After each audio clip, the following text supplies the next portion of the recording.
the world suddenly turned upside down, plunging into unannounced chaos. A terrifying cataclysm descended like hell on earth, as countless deformed monsters rose simultaneously, blanketing the globe in a bloody massacre of humanity. Amidst the absolute despair, a name unexpectedly soared from the sea of blood and fire: Chen Chu. An unknown young man suddenly grasped supreme power, establishing a telepathic link with a mysterious, colossal behemoth. Through that fateful connection, he single-handedly fought against the monster hordes, saving humanity from the brink of extinction. The entire world had to bow at his feet, honoring a god in a dying era. But it all turned out to be just a dream. Chen Chu jolted awake, cold sweat soaking his back. A sharp pain on his wrist yanked him back to cruel reality, where a small salamander was biting down hard, drawing painful drops of fresh blood. He had a hobby of raising dozens of brightly colored, cold-blooded animals, a bizarre passion that completely captivated him. However, something bizarre happened. When Chen Chu reflexively raised his hand, the salamander also lifted its front leg at the exact same time, the movements perfectly synchronized like a reflection of the soul. Right when he began to care for it seriously, pouring his first bit of dedication into nourishing the little creature, a system panel suddenly popped up out of nowhere, accompanied by a dry electronic voice echoing in his brain. Chen Chu held his breath. The moment the salamander absorbed enough nutrients, his own body also began to drastically mutate from within. Vitality surged through his veins, his flesh swelled with power, and his reflexes became so sharp that even he was stunned. Every time he gained a deeper understanding of this creature, their telepathic bond became even stronger. And in the near future, that tiny creature could very well transform into the exact colossal behemoth from his terrifying nightmare. As for Chen Chu, if he walked this path to the end, he would become a true martial arts grandmaster, shattering mortal limits to step into the realm of the strongest. Below were densely packed buildings, while above, helicopters and flying machines were bombarding in an incredibly fierce battle. Have you ever fallen into a strange dream, where a giant monster blotted out the sky, and you could telepathically connect with it? The young man took step after step toward the prehistoric creature, feeling as if it were an extension of himself. Its glowing red eyes reflected his silhouette. "I am it, and we are inseparable."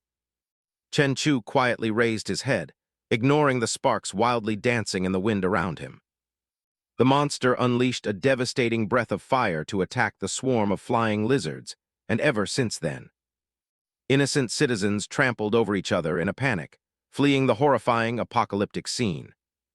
The young man sat leisurely up high, looking down as humanity took turns bowing before him, the whole world revering me as a god.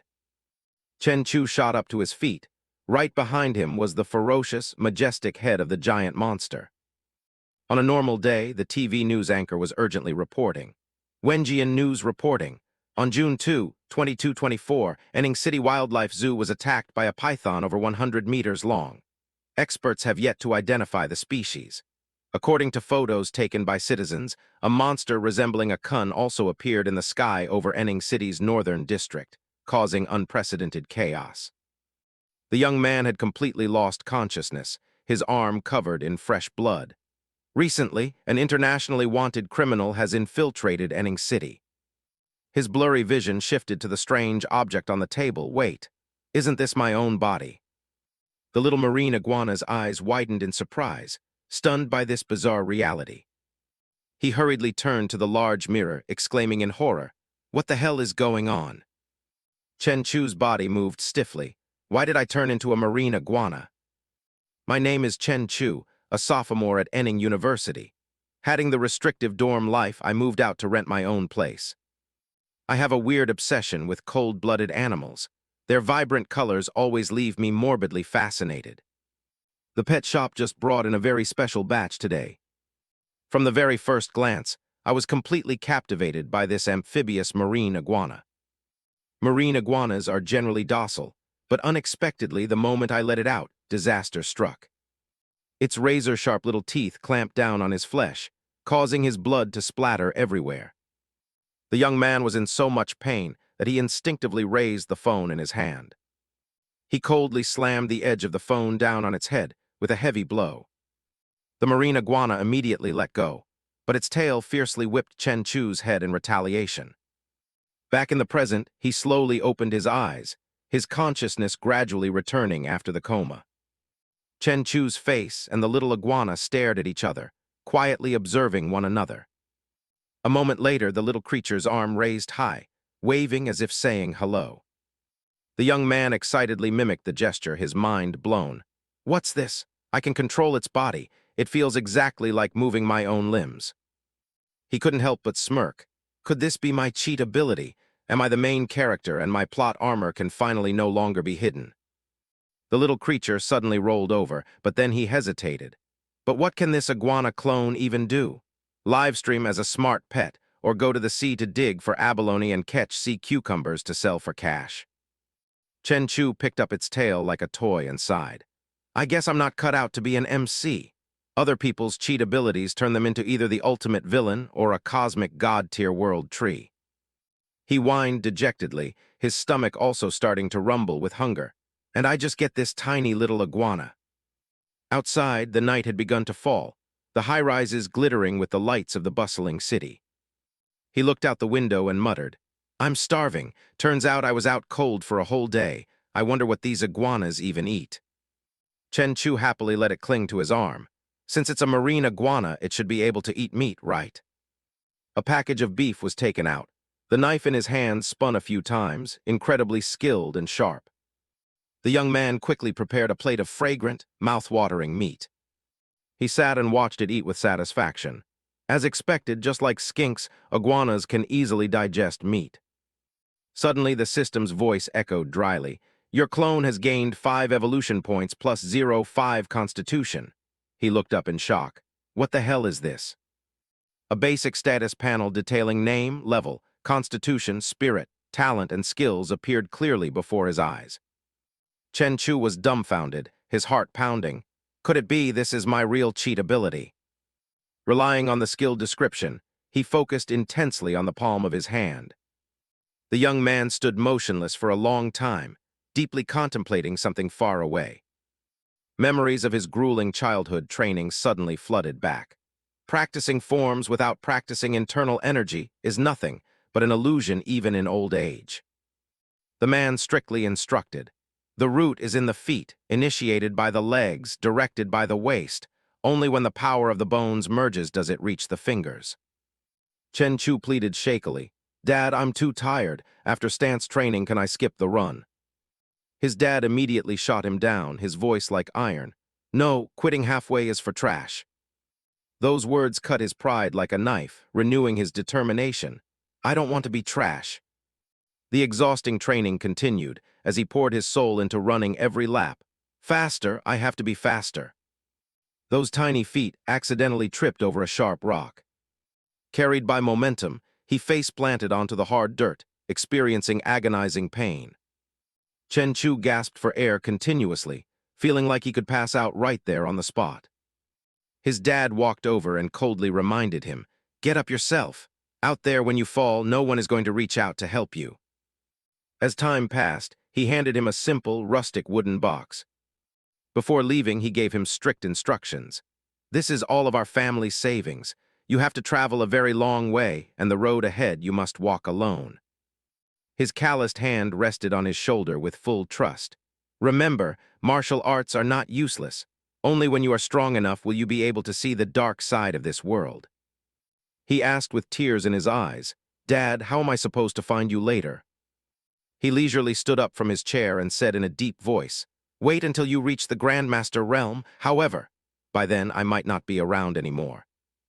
He slowly walked forward, leaving Chen Chu to quietly watch his fatting back. The door began to close, gradually hiding the silhouette of his beloved father. In the end, there was only enveloping darkness and silent loneliness after the cold click of the door closing. The painting on the wall made him feel even more nostalgic. 10 years had slipped by in a flash. The marine iguana had just finished its meal. It rubbed its bulging belly and let out a satisfied burp. The young man watched intently, mentally evaluating. This little guy sure eats fast. His gaze suddenly froze, his pupils shrinking in surprise. Tiny cracks were spreading across its scales. Why does it feel like it's gotten significantly bigger than just a moment ago? The information panel popped up again. The evolution points section had noticeably changed. Chen Chu immediately noticed. Just one full meal and it already racked up 15 evolution points. His eyebrow twitched slightly, as if he had just discovered an earth-shattering secret. He immediately ran to the mirror to check the changes in his own body. The young man lifted his shirt to reveal toned, rock-hard muscles. My physique was never this perfect before.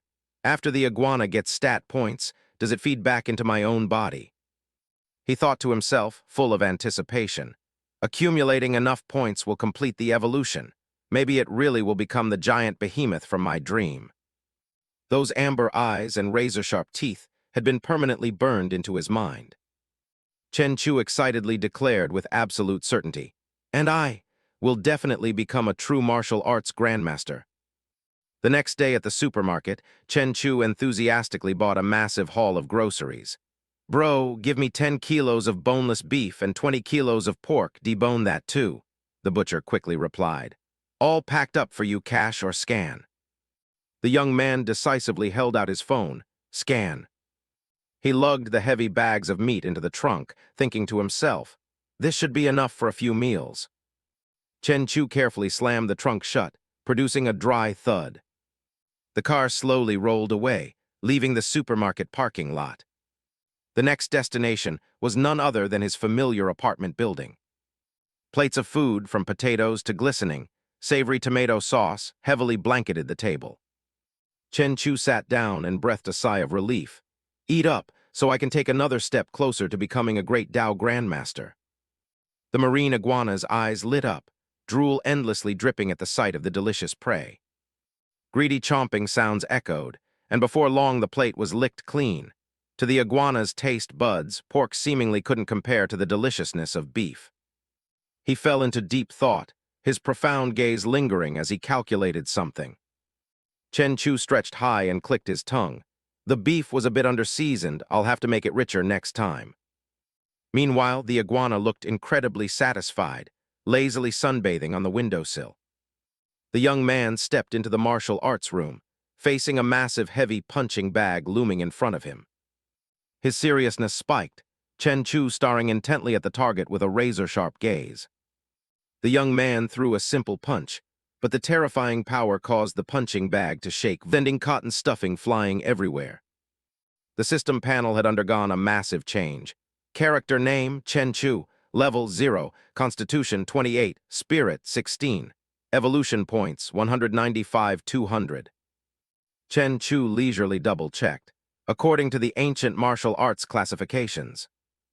He muttered, calculating, I have already reached the peak of Ming Jin. Right then, his father's teachings echoed in his ears. The realms of ancient martial arts are divided into 3 tiers, Ming Jin and Hua Jin. The peak of Ming Jin is a master of the current generation, capable of fighting 1 against 10. Back then, he only listened wide-eyed as his father continued. And Jin makes you a top-tier master, 1 against 100, usually only hidden within legendary noble families. The story continued with a solemn tone. As for Hua Jin, they can fight 1 against 1,000. They are the grandmasters recorded in history books, exceedingly rare, epitomized by the spear god Li Xiuwen, Tai Kai master Sun Ludeng, and finally Wing Chun's IP man. As for the realm above Hua Jin, it is the immortal divine saint, a realm that only appears in ancient texts. Chen Chu softly asked out of curiosity, So, Dad, what realm are you in? His fire iguana was currently jumping around like crazy, smashing the room's furniture to pieces. He lay sprawled on the floor panting, groaning in pain. I didn't expect the evolution process to torture my body this horribly. While complaining, the young man suddenly looked at the little creature, as an idea popped into his head. He braced his hands and struggled to stand up. The iguana also turned to the corner of the wall, fully on guard. Chen Chu smirked coldly. Show me your strength after evolving. He casually swung his arm in an arc, and instantly the iguana's tail struck the punching bag like lightning. He confirmed with absolute satisfaction. The evolved iguana truly possesses extraordinary power. New system info updated. Constitution level jumped from 28 to 56, spirit reached 18, and the evolution point cap expanded to 1,000. The young man realized in awe. To think that evolving the clone directly doubles my constitution and attributes like this. Chen Chu asked himself, I just don't know if this growth is because my original strength was too weak, or if every time the clone evolves, my constitution will skyrocket like this. The aura radiating from him gradually became dangerous. If it's the former, my strength will level up extremely fast, but if it's the latter, then this growth is truly terrifying. The entire room had turned into a chaotic mess, but he only cared about the power. Judging by the ancient martial arts realms for now, I've got one foot in Jin, unlocking the trait to release Gang Jin. The young man chuckled to himself. Does this mean I'm already a martial arts master? He clenched his fists powerfully. However, through training, hitting 100 skill points a day seems to be my absolute limit. Chen Chu looked into the dark void behind him, deducing, if it's isotope reinforcement. The creature suddenly tossed an object beside it, and he understood. If I want to keep leveling up my main body, relying on this marine iguana is my only option. Seeing this scene utterly surprised him. The marine iguana can even release the main body's gang. It stuck its long tongue out, the sparks and electricity around it constantly crackling. While busy calculating, continuous furious knocking came from the door. Chen Chu was distracted by the disturbance. He immediately reeled in his Gang Jin to calm down. The burly man outside kept banging on the door out of sheer impatience. Finally, the door slowly creaked open. He looked at him with an unwelcoming gaze, asking coldly, "What is it?" The other guy's face instantly stiffened, his expression morphing from rage to absolute terror. Behind Chen Chu, a colossal murderous aura seemed to be radiating, as if ready to swallow him whole. The man trembled, thinking to himself, "What's wrong with this kid? It feels like he could crush me to death at any second." He timidly spoke up. Well, it's been a bit noisy upstairs lately, so I came to check. Are you doing renovations?" Chen Chu dropped the cold demeanor and replied awkwardly, "Sorry, I'm not renovating. I've just been doing some training lately. I didn't mean to bother you." The young man exclaimed in his head, "Training? Who the hell trains like there's an earthquake going on?" He accidentally glanced inside the room. The ruins and mess laid bare before him, looking like a horrific brawl had just taken place. Sweating profusely, he muttered, "Holy crap." He hurriedly backed away. "It's fine, it's no bother, but bro, could you maybe switch to a training method that's a little quieter?" The young man cheerfully waved to see the guest off.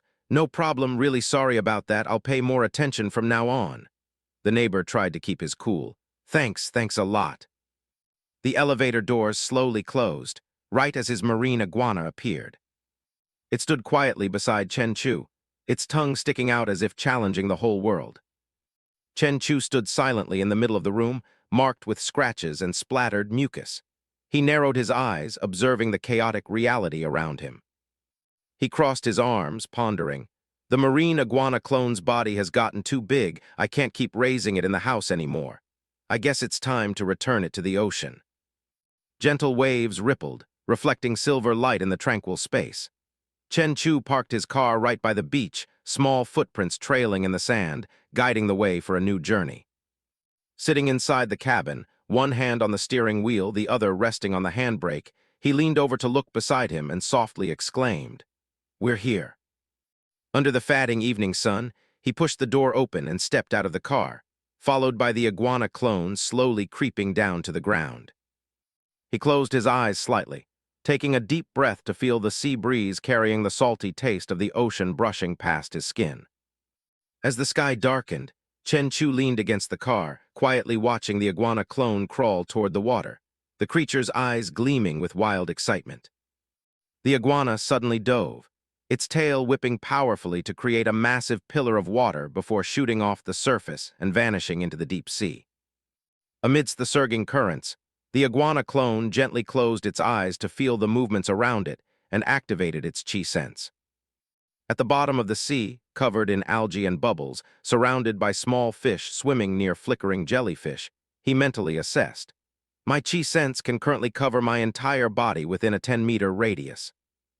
Marine creatures revealed themselves in the dark water.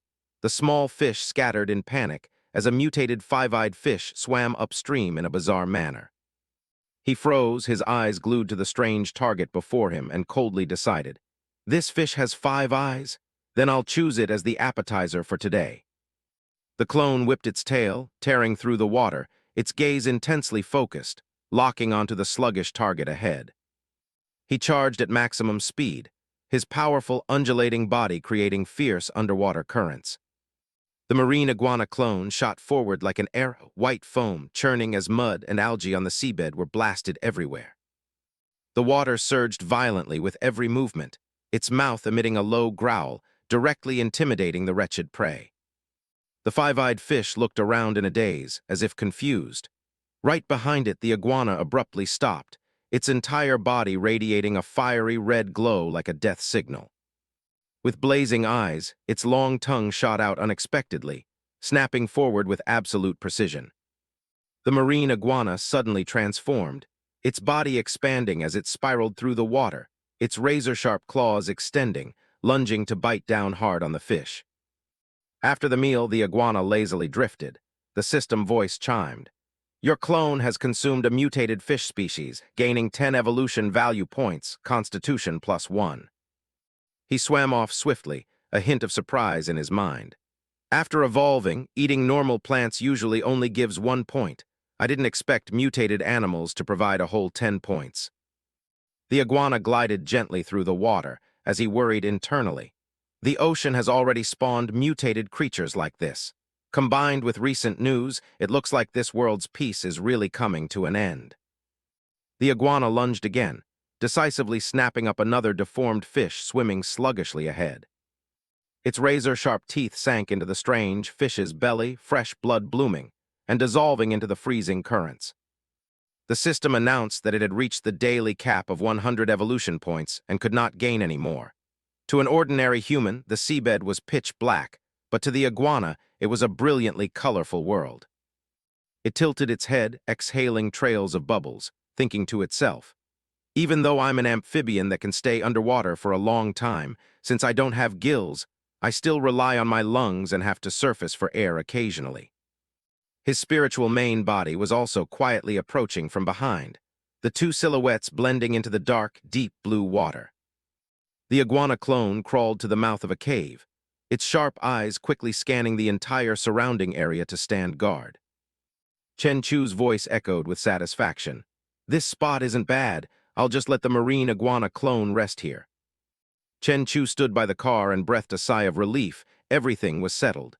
The clone is sorted, time to head back. The car turned onto a dark, deserted road, its headlights piercing the fog and dense trees lining both sides. He leaned back in his seat, one hand loosely on the wheel, his eyes staring thoughtfully ahead as if plotting something. A smirk played on his lips, and he muttered, "Who'd live in a place as remote as this?" Suddenly, a cross-boarded wooden door appeared, with faint, desperate cries for help echoing from inside. The house abruptly sank into a terrifying silence. He frowned. Something doesn't seem right here. He immediately tightened his grip on the wheel, focusing his observation. When practicing martial arts, you must know how to conceal your intent, waiting for the perfect moment to strike. Inside the house, Enning Fu and the bald guy quietly watched Chen Chu's car. The bald guy asked if the car had left, and Enning Fu coldly replied, "It's gone." He patted Enning Fu, who was casually chewing on a cake, and whispered, "Good that it's gone." A lackey stepped up, roughly stuffing a rag into the girl's mouth, and snarled, "Behave yourself." The boss delivered a devastating kick to the lackey, roaring, "You useless piece of trash. I told you to watch her, the rag fell out and you didn't even notice." The lackey clutched his aching shoulder, stammering, "Boss, it's pitch black out. How was I supposed to see when I dragged her in?" Lan Lan was tied up tightly, her eyes wide with absolute panic as she watched the boss towering closer to her. He leaned his face in close, squeezed her mouth hard, and threatened, "You better play nice, or I'll call the whole gang in to butcher you." Chen Chu had already stepped out of the car. He stood in the shadows, quietly observing the dilapidated warehouse in front of him. He immediately activated his chi sense, to survey the actual situation inside the house. Instantly, he sensed the breathing of 4 people. 2 guys drinking, one leaning against the wall, and a captive girl. Inside, the boss and the lackey were still casually eating and drinking, as if nothing had happened. Lan Lan squeezed her eyes shut, her whole body trembling violently, terror evident on her face despite her desperate attempt to stay quiet. Enning Fu stood to the side, smiling nonchalantly, as calm as if he were watching a good play. Outside, Chen Chu saw right through the whole situation. Human traffickers, 3 men, 2 with knives, best to deal with them in under a minute. He channeled his internal energy, power surging into his palms, preparing to bust the front door down for a preemptive strike, avoiding any hostage situation. Bam! The door was unexpectedly blown wide open, fire and thick dust billowing in, leaving the 3 guys inside stunned and unable to react. The 2 guys nearby hurriedly drew their knives to defend themselves. Using the smoke screen, Chen Chu silently infiltrated like a ghost. He charged in like a tornado, unleashing a thunderous kick that sent the knife in the lackey's hand flying 100 meters away. The kick was so powerful that it pinned the lackey squarely against the back wall. The boss furiously cursed, "Mother of asterisk seeker," then wildly swung his knife, aiming for a sneak attack on Chen Chu's back. He spun around with extreme speed, delivering a lightning-fast elbow strike right to the chest, sending the boss staggering backward in agony. The blow was so forceful that it made him feel like he was about to flip backward, unable to withstand the pressure. He almost collapsed, but from behind, 2 hands caught his back just in time. Enning Fu patted his back lightly, his expression as calm as if nothing had happened. "Boss, take a breather." He stepped up, raising his hands into a fighting stance, his face full of arrogant confidence. "Yue family hammer Enning Fu, bring it." At this moment, Chen Chu also got into his stance, his sharp eyes radiating a bone-chilling killing intent. Luotang Baji Chen Chu. On the outskirts of the city, inside a cold, abandoned factory. After easily handling the small fry, Chen Chu turned to finish off the ringleader. Enning Fu growled, his hands morphing into a bizarre snake fist stance. "Yue family hammer first claw, head-crushing hammer." He wildly flailed his limbs to attack, but Chen Chu simply extended a hand, effortlessly catching his opponent's wrist. He leaned back and yanked hard, causing Enning Fu to completely lose his center of gravity, launching his body straight toward Chen Chu like a moth to a flame. Chen Chu was about to throw a follow-up kick out of spite, but Enning Fu quickly used his leg strength to deflect the attempt and break free. Yue family hammer second claw, ear-splitting cannon. Enning Fu struck swiftly, launching a lightning-fast punch straight at Chen Chu's head. The punch threw him off balance for a split second, and he silently praised in awe. A master. He was a hair's breadth away from falling flat on his ass, but his agile feet managed to keep him standing firm. That fluid, elusive footwork left Enning Fu so stunned his jaw dropped. Before he could even recover, Chen Chu launched a counterattack, kicking Enning Fu hundreds of meters away with his ultimate technique. Bajiquan Iron Mountain Lean. His body scraped against the ground, carving a long trench and kicking up a cloud of dust in the air. Enning Fu spat out a mouthful of fresh blood. He coughed violently, but his eyes blazed with insane excitement. "This is getting interesting." He braced his hands and slowly stood up, speaking in a deep voice. "To think that coming down the mountain this time, I'd run into the true successor of Luotang Baji. The Baji Iron Mountain Lean truly lives up to its reputation." Chen Chu kept his face cold and expressionless, replying, "But what a pity." He wiped the blood from the corner of his mouth, asking back with a baffled look, "A pity? What the hell do you mean?"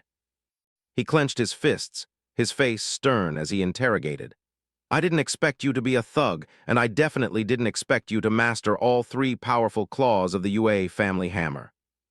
His voice dropped, full of disappointment.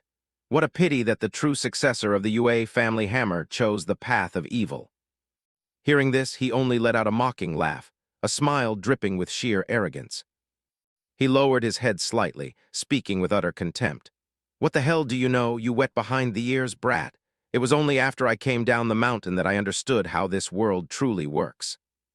People hate the poor, not the whores. With that, he charged straight at Chen Chu at terrifying speed, like a human missile. His two fingers, like venomous fangs, prepared to gouge out Chen Chu's eyes in the blink of an eye. He quickly swung his leg, delivering a thunderous kick that sent him flying away. His handsome face smashed straight into the hard ground, receiving absolutely zero mercy. Looking at his opponent sprawled on the ground, he thought deeply. Battles between martial artists are indeed full of danger. The oppressive feeling he gave off was stronger than 10 burly men combined. Raising his right hand, recalling the enemies who had fallen to him, he thought, "It's a pity I still can't fully control the power within my body. Those 3 guys are probably more dead than alive. Next, I have to find a way to train and master this power." Suddenly, muffled MMPH, MMPH, sounds came from a dark corner, drawing Chen Chu's attention, and he immediately turned his head.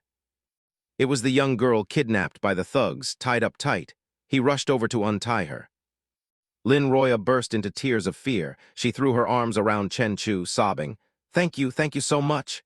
Chen Chu gently patted her. "Don't be afraid, it's over now."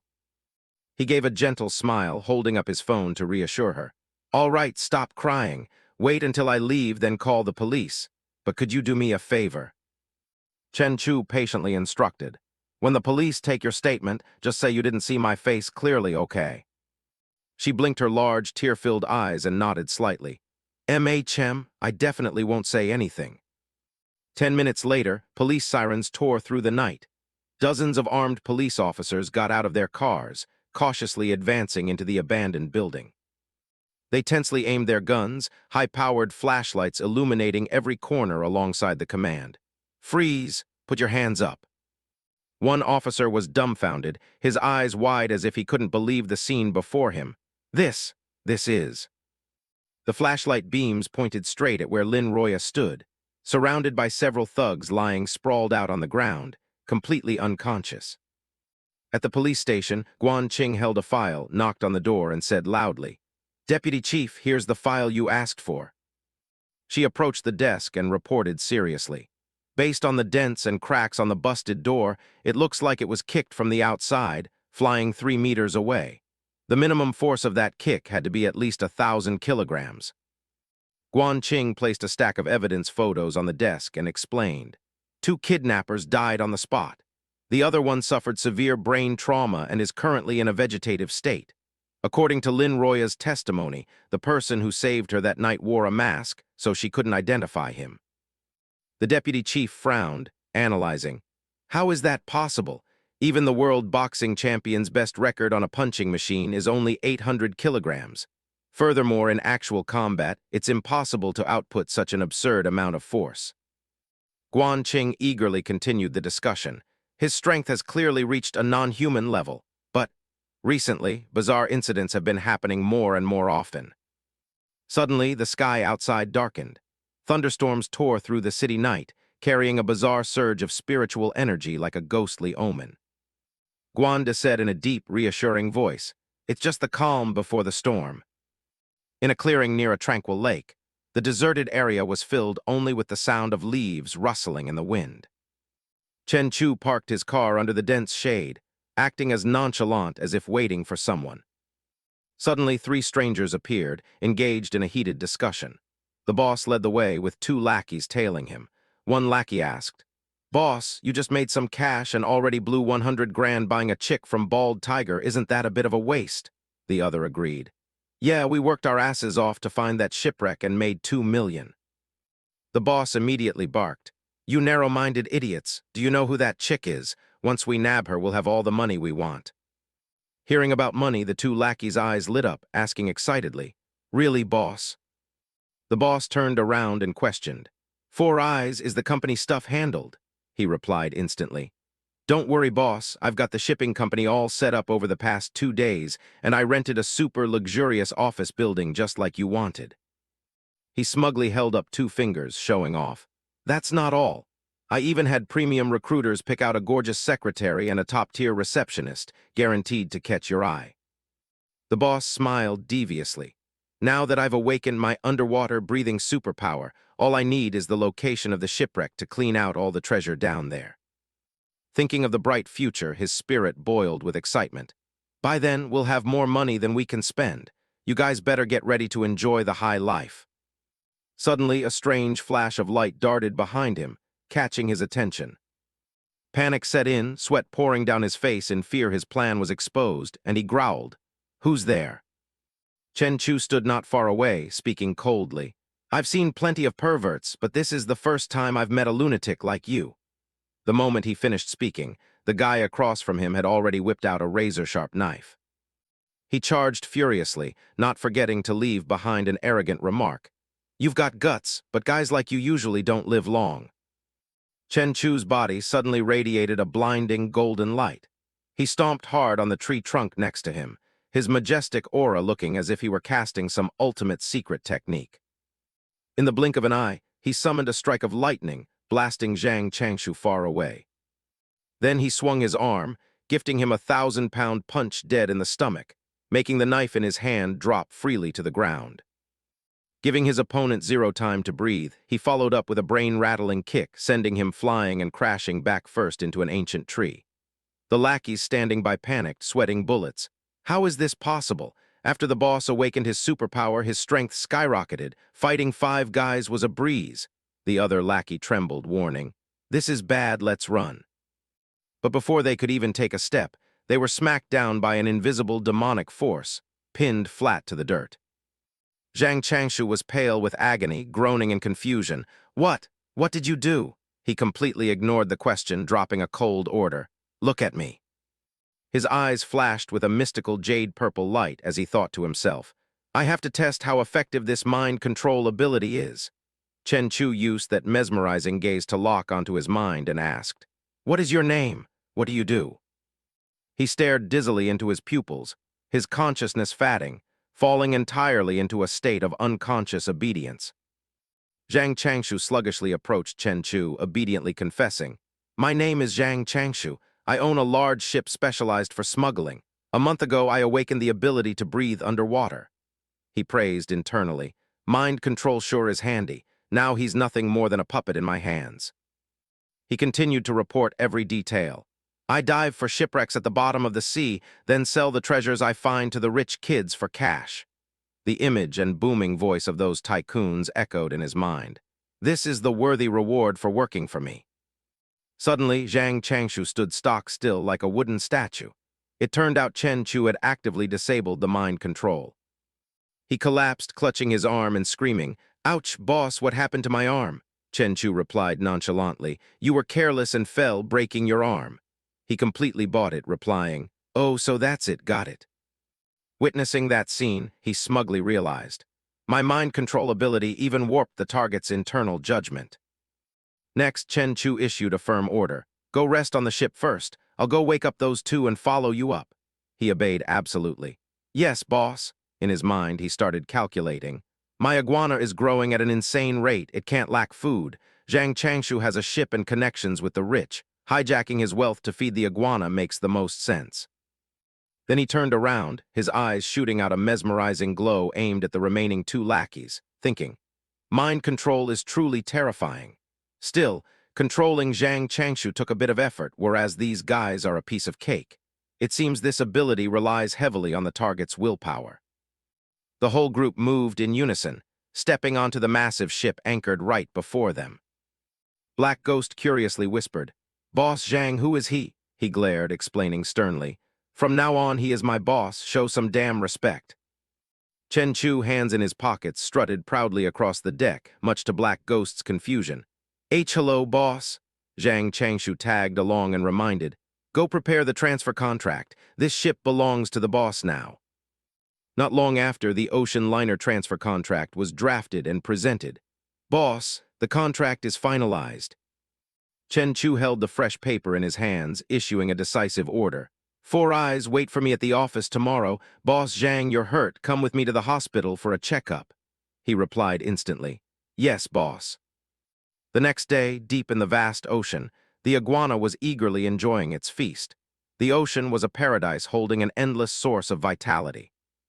At the gym, Chen Chu was aggressively pounding the heavy bag, while system notifications constantly popped up above his head.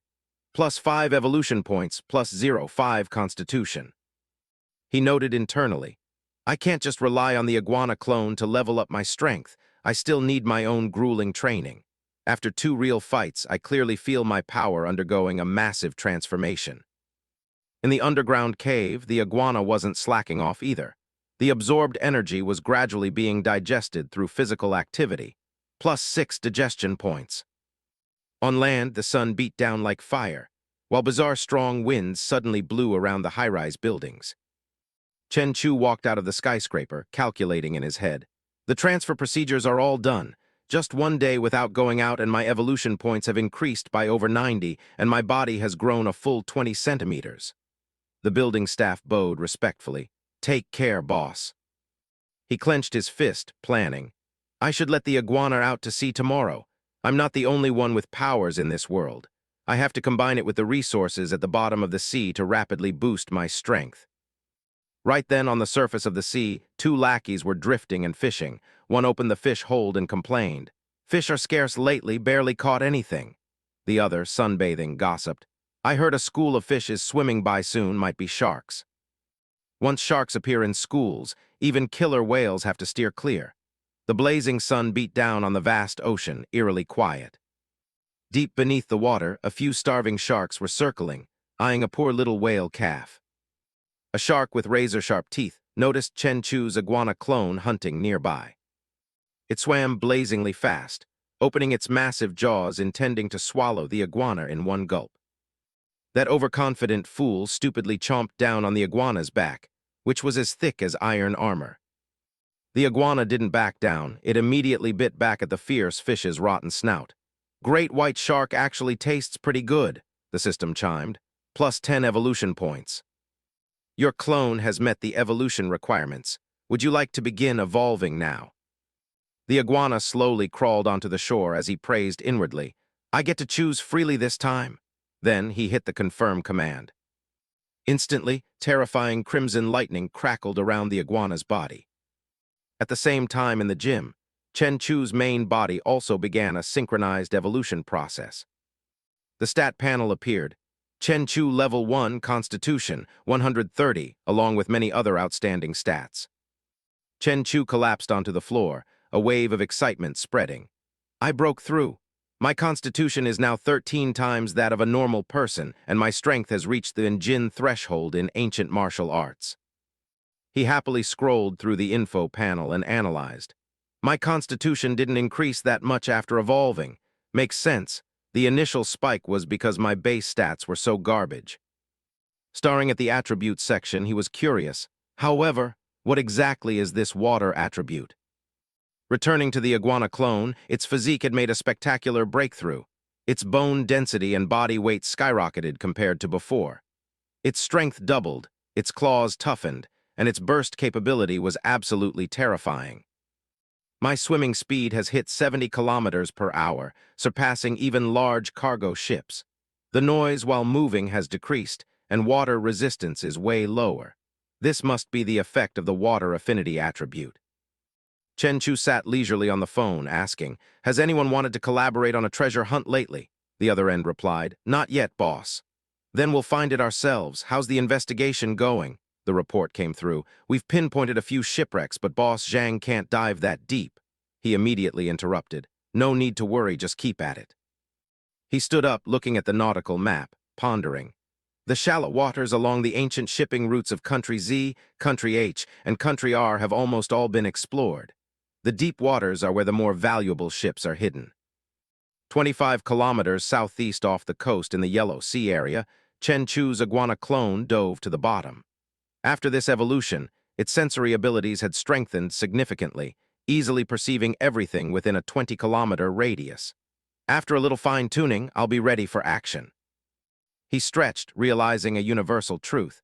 Nurturing a clone really is the ultimate way to enjoy life. It's almost 11, time to treat myself. Chen Chu picked up his phone and started scrolling. Meanwhile, on the pedestrian street, Tian Tian was slumped against a lamppost, snoring loudly, drool running down her face, completely blackout drunk. The night street was getting livelier, but the crowd suddenly stopped, their attention drawn to an unusual scene. Chen Chu's mind was completely filled with the aftertaste of his meal. It was so refreshing. Though one meal cost over 3,000 yuan, leaving his balance at only 20 grand, he was about to take over boss Zhang's company. Experiencing the life of a rich guy didn't seem too bad. At that moment, he finally noticed what the pedestrians had been whispering about. Two fierce-looking thugs were cornering a girl who had collapsed pathetically under a street lamp. Chen Chu coldly pointed at them and yelled, "What are you looking at? Get lost." As soon as he spoke, he thought, "Ever since gaining this power, my martial arts intent has gradually awakened. Whenever I encounter danger, my body instinctively acts on its own." The two guys immediately pulled out knives, glaring furiously at Chen Chu. "Mother of asterisk seeker, what did you just say, punk? If you know what's good for you, scram and we'll pretend nothing happened." He answered with dead silence, but blazing sparks suddenly erupted around him, officially unleashing the Wai Zhao. The flames behind Chen Chu surged violently, taking the form of a massive, ferocious beast, terrifying the two thugs to the core. Even though he had goosebumps from the pressure of his own move, he still radiated an aura that dominated everything. Qin Hao trembled, his face drained of blood. "Why? Why do I feel like I'm being targeted by a giant python?" Seeing this, Li Mo turned around. "Let's go, we need to leave now." Tian Tian lay there, suddenly bursting into arrogant laughter. "Ha ha ha, you guys are such cowards, running away already." Witnessing this bizarre scene, he frowned in judgment. Is this chick crazy or something? The guy glanced at his buddy, lust clouding his mind. "A top-tier woman like this, if we pass her up today, we won't get another chance." Hearing this, Li Mo got heated. "No way, we can't let this bitch look down on us." With that, both of them roared and charged. "Boss, no need to be scared of him, he's alone. Yeah, let's take him. This guy is way too arrogant, watch me wreck him." Chen Chu stood firm as a boulder, completely ignoring the two maniacs rushing at him. He lowered his center of gravity slightly, entering a stance ready to launch an attack. A space-daring kick was unleashed, sending the two thugs flying away like soccer balls. Chen Chu retracted his leg and landed, evaluating. "I didn't even use a fraction of my strength, otherwise, that kick would have sent them straight to the afterlife." He looked back, speaking coldly. "I'll spare your lives, you're guilty, but not to the point of deserving death." Li Mo hurriedly carried Qin Hao and fled in panic. "Demon, he's a literal demon from hell." Tian Tian stumbled over, teasingly sticking her tongue out as she walked. "Pretty badass." Chen Chu narrowed his eyes, concluding, "Given her state, those guys definitely drugged her." Chen Chu's face darkened and he dialed his phone. "Hello, police? There's a drunk girl acting very strangely in front of the Sheng Tang bar." Tian Tian seductively wrapped her arms around his. "Why'd you call the cops? Am I not pretty? Don't you want to take me away?" A few minutes later, sirens wailed and several police cars quickly arrived at the scene. She was escorted into the car by the police in a groggy state. "Big bro, you're so useless," Chen Chu reported seriously. "Yes, I called it in. I was out getting a late-night snack and happened to bump into her in this state." He quietly watched the police car fade away. "Finally done with this side. Now it's time to control the iguana and hunt for some shipwrecks." Deep beneath the ocean, the iguana possessed by Chen Chu radiated chi sense, enveloping the shipwreck. The intel Four Eyes found online was spot on. There really is a sunken ship here. Currently, my chi sense only reaches over 20 meters. I need to keep upgrading. He swam deep into the ship's hold and unexpectedly found countless glowing gold ingots. "I hit the jackpot. It's all pure gold." On the surface, a large ship was cruising. He issued an order. "Four Eyes, steer the ship 3 kilometers east and drop a chest down." "Copy that, boss." Four Eyes carried the chest and asked curiously, "Black ghost under the boss, besides Boss Zhang, is there anyone else who can breathe underwater?" He replied bluntly. "Stop your blabbering, quit prying into the boss's secrets." Chen Chu controlled the iguana to glide swiftly past a chest full of pure gold. He stood still watching the chest being hoisted up to the surface, voices from the ship echoing down. "Start hauling it in." He swam over, gently touching a pitch-black object. "Looks like a piece of metal, but why is it so tough? My claws can easily crush normal steel, yet they didn't leave a single scratch on this. This must be an extremely rare special metal. Boss, the goods are on board, we're heading back." Chen Chu eagerly lifted the metal block. "Definitely top-tier stuff. I need to take this back and study it carefully." While he was feeling smug, a massive dark shadow suddenly lunged at him with terrifying speed. aiming straight for Chen Chu. It clamped its razor-sharp teeth onto the iguana's body. He raged. "Trying to ambush me? You think you're worthy? Even if you're longer and bigger when it comes to offense and defense, you don't even hold a candle to me." Deep in the abyss, white bone fragments began to faintly appear amidst the water currents. In the blink of an eye, that massive sea monster was reduced to a cold skeleton, while Chen Chu casually carried the rock away. This spiky fish didn't taste bad at all. A few hours later, he stood resting his hand against a large boulder on the beach. Coral reefs battered by waves year-round are extremely hard. The dark night is the perfect time to test my strength. Chen Chu punched the rock hard, feeling the recoil.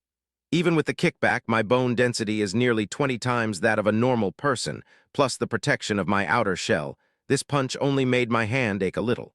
This soreness will quickly heal itself. He flexed to build up power, evaluating internally. After that last evolution, my constitution has broken past the 200-point mark. Chen Chu continued to unleash explosive punches. Though I haven't measured it precisely, this punch packs at least over 3,000 caddies, roughly 1.5 tons. With the backing of Wai Zhao and Baji Quan, I could easily send anyone to the grave. The final punch caused the boulder to succumb to the pressure, shattering into tiny fragments. He panted, pondering. The punching bag at home isn't enough, and training in the park is too exposed. In the age of social media, if someone films me and posts it online, I'm in massive trouble. Once my identity as a supernatural being is exposed, things will get incredibly complicated. Chen Chu flopped onto the sand, staring at his hands. Only this deserted beach lets me train freely. So refreshing. This healing factor is incredible. I stopped for less than a minute, and the wounds on my hands have completely vanished. Suddenly, the iguana surfaced from the sea, holding the mysterious metal ore in its mouth. He inspected it. The black ore naturally emits a metallic sheen, but looking at the surface, there's nothing particularly special. Chen Chu struggled to lift the black ore, feeling its weight. This chunk has to weigh almost 200 caddies. It's incredibly heavy and tough. Even the iguana's claws barely left a mark. It's definitely perfect for forging weapons. However, with my current strength, crafting a suitable weapon out of this will definitely be a massive challenge. He turned around, making a firm decision. I'll put it aside for now. Next, I should handle that pile of gold first. At the yacht anchored on the sea, Chen Chu strode over and asked coldly, "Where are the goods?" The lackey respectfully saluted. "It's all on the ship, boss, completely washed and cleaned." Stepping into the captain's cabin, he silently observed the dazzling pure gold. Zhang Su walked in from behind, gasping in awe. "This pile! How much is this even worth?" He stared at the gold ingots scattered across the table. "In my entire life, I've never seen this much gold." Chen Chu narrowed his eyes and analyzed. "There are no markings on the gold. It's definitely self-cast. Looks like we can't sell it at antique prices." At a bustling downtown market, the crowd of people was moving back and forth endlessly. The staff girl bowed to warmly welcome him. "Hello, please come in." He carried the heavy backpack and asked bluntly, "Excuse me, does your shop buy gold?" She quickly replied, "Yes, we do. Are you looking to sell a necklace or a ring, sir?" Chen Chu casually unzipped his backpack, revealing the pile of shining gold ingots. "I want to get rid of this." Seeing the massive amount of gold, the staff girl's jaw dropped in shock. "Sir, this is too much gold. Please follow me upstairs to meet our general manager." The manager greeted him warmly and shook his hand. "Hello, I am the general manager of the store. May I know your name and how much gold you are looking to trade?" Chen Chu pointed at the backpack. "Chen, I want to sell all this gold." He looked inside the bag, his eyes flashing with shock. "Mr. Chen, I need to have someone appraise the quality of this gold first. Please wait a moment." He sat comfortably on the sofa, calmly waiting for them to finish the appraisal. A while later, the store manager returned enthusiastically. "Mr. Chen, your gold totals 11,250 grams. Since it is self-cast gold, the purity isn't perfect, so we would like to buy it at 400 per gram. What do you think?" Chen Chu smirked. "Deal." The message notification chimed. "Your account balance changed by plus 450000." He drove away from the store, thinking, "People my age are still working themselves to the bone studying, but the profit from just one expedition is enough for me to sit back and enjoy life for a while." Chen Chu suddenly frowned. A surge of intuition told him something was off. He looked down at the car he was driving. I need to buy another car. This one has too low of a clearance. Driving it on coastal roads and hitting potholes is extremely inconvenient. At the luxury car showroom, rows of fancy supercars sparkled under the lights. The sales staff were trying their hardest to introduce the latest models to a few customers. Suddenly, Chen Chu strode in and the staff hurriedly bowed. Welcome. 8 eyes unexpectedly locked onto each other in the showroom, the atmosphere instantly freezing over. Chen Chu looked at the 2 people in front of him, sneering internally. I didn't expect to run into my ex-girlfriend here. Back when I chased her, I spent quite a bit of money, but look at her, out of sheer vanity. She chased the high life and ran off with rich kids, partying all night. Zio Ching snuggled against the man beside her, looking at him with utter contempt. Hubby, that's the stalker who used to chase me. Zhang Jian glanced over arrogantly. A broke student actually dares to come here and look at cars. Zhang Su was so furious he was about to blow a gasket. Who are you calling broke? Chen Chu spread his arm to stop him from rushing in to start a fight. Let it go. He became even more arrogant. Yo, why can't I say it? If you aren't a broke student, what are you? Is this a place for you to just stroll around? She whined coquettishly. Hubby, ignore him. Let's go look at our car. Zio Ching walked over to a shiny supercar. Hubby, I love this one. Zhang Jian looked at the car and forced a smile. This one. Let me pick out a few more for you. Right after sweet-talking her, he scowled, his face dark as charcoal, thinking, money is just for tricking women. I only get a few tens of thousands for my monthly allowance. How the hell can I afford a real supercar for her? The saleswoman was still enthusiastically introducing the new model to him. This car has high clearance, spacious interior, and can fit a ton of luggage. Chen Chu thought to himself, this thing seems to fit my needs. Without a moment's hesitation, Chen Chu pulled out his card. I'll take this one, swipe it. The staff froze. Sir, this car costs $2,380,000. Will you be financing it or paying in full? To the absolute shock of the saleswoman, he answered coolly, paid in full. Her jaw dropped when she heard that. What, he's paying for that car outright? That's over $2 million. Zhang Jian put his arm around his mistress and started assuming. He's just putting on an act in front of you. I refuse to believe that brat has $2 million in his account. Hearing this, Zio Ching continued to mock. True, back when he was chasing me, he had to eat instant noodles for a whole month just to afford a gift.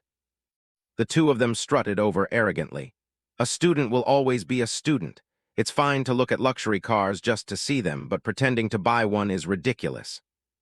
He smirked maliciously. Zio Ching might be your ex, but you don't need to try so hard.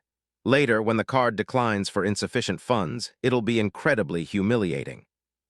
Zhang Su chimed in. What does it have to do with you? If my boss can afford it, what are you gonna do? Zhang Jian pointed his finger in Chen Chu's face. If he can afford it, I'll stand right here and call him daddy, but if he can't, he has to call me daddy. Zhang Su immediately sealed the deal. You're on. She sneered, smugly waiting to watch the show end. Talking as if you're actually going to swipe the card. If you don't have the cash, stop acting like a tycoon. The saleswoman ran over happily, presenting with both hands. Sir, here is your card and your keys. This car officially belongs to you now. Chen Chu and Zhang Su smirked triumphantly at the pathetic state of the other 2. Thanks. Zhang Jian was flustered, all the color draining from his face.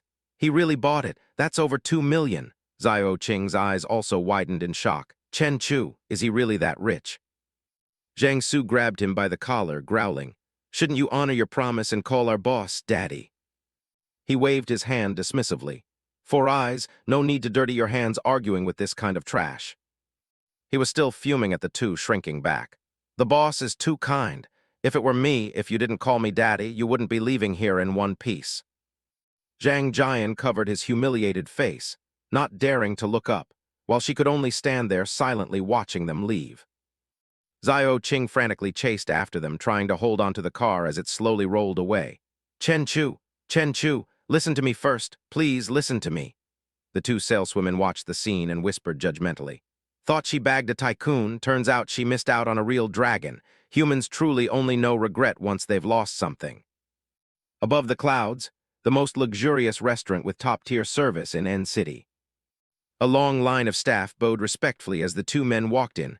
Welcome.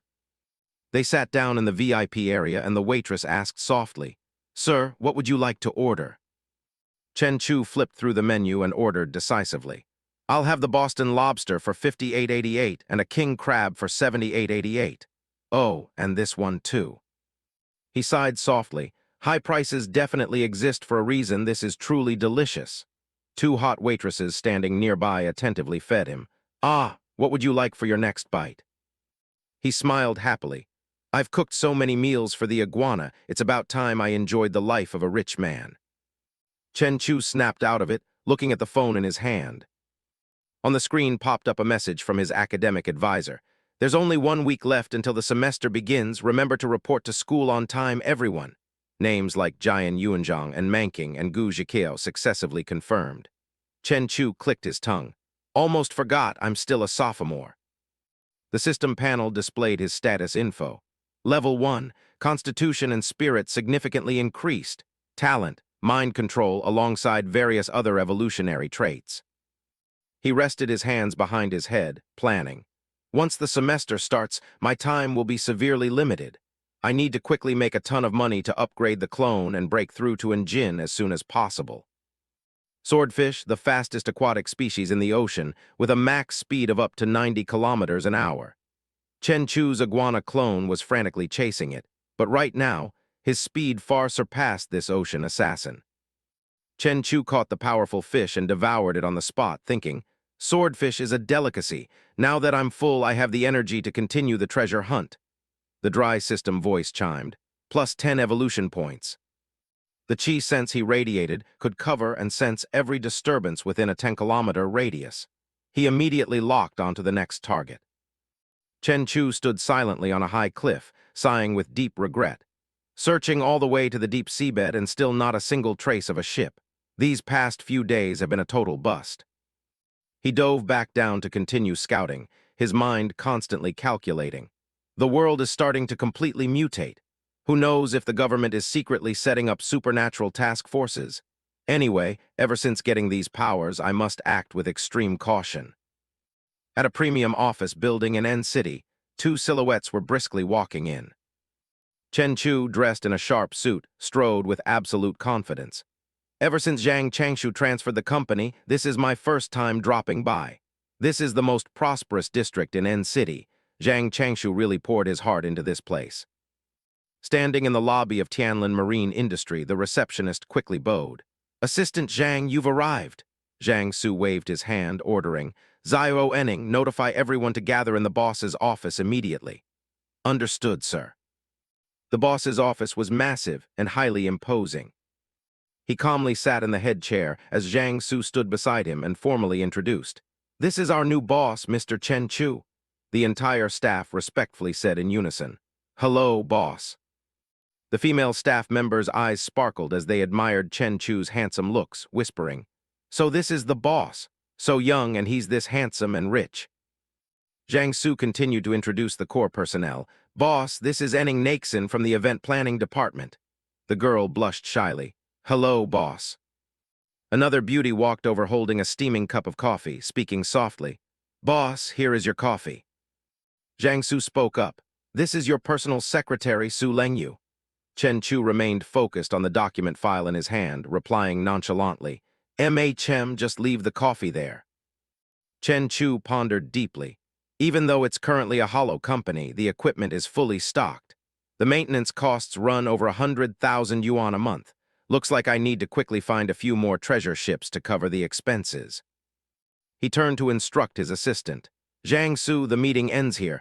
Tell everyone to go back to work and you head back to the ship to keep an eye on things." Zhang Su decisively replied, "Understood, boss." Watching Zhang Su walk away, Chen Chu schemed internally. Although mind control is stable, hypnotizing the subconscious doesn't mean slip-ups are absolutely impossible. It's best to limit their contact with the outside world. The system continuously chimed. +07 Constitution. +07 Constitution. He stood silently by the window looking down at the city, satisfied with himself. Letting the clone hunt on its own like this is so convenient, it feels like I can get stronger just by doing nothing. Chen Chu took a sip of coffee, smiling slightly. So refreshing. Meanwhile, deep at the bottom of the ocean, two monsters were engaged in a bloody battle to the death. In his iguana form, he unleashed his razor-sharp claws, taking down the prey with a single fatal blow. Chen Chu grabbed the creature's corpse in his mouth and swam away, assessing. Is this a mullet? Normally mullets are only about 2 meters long, yet this one was over 4 meters.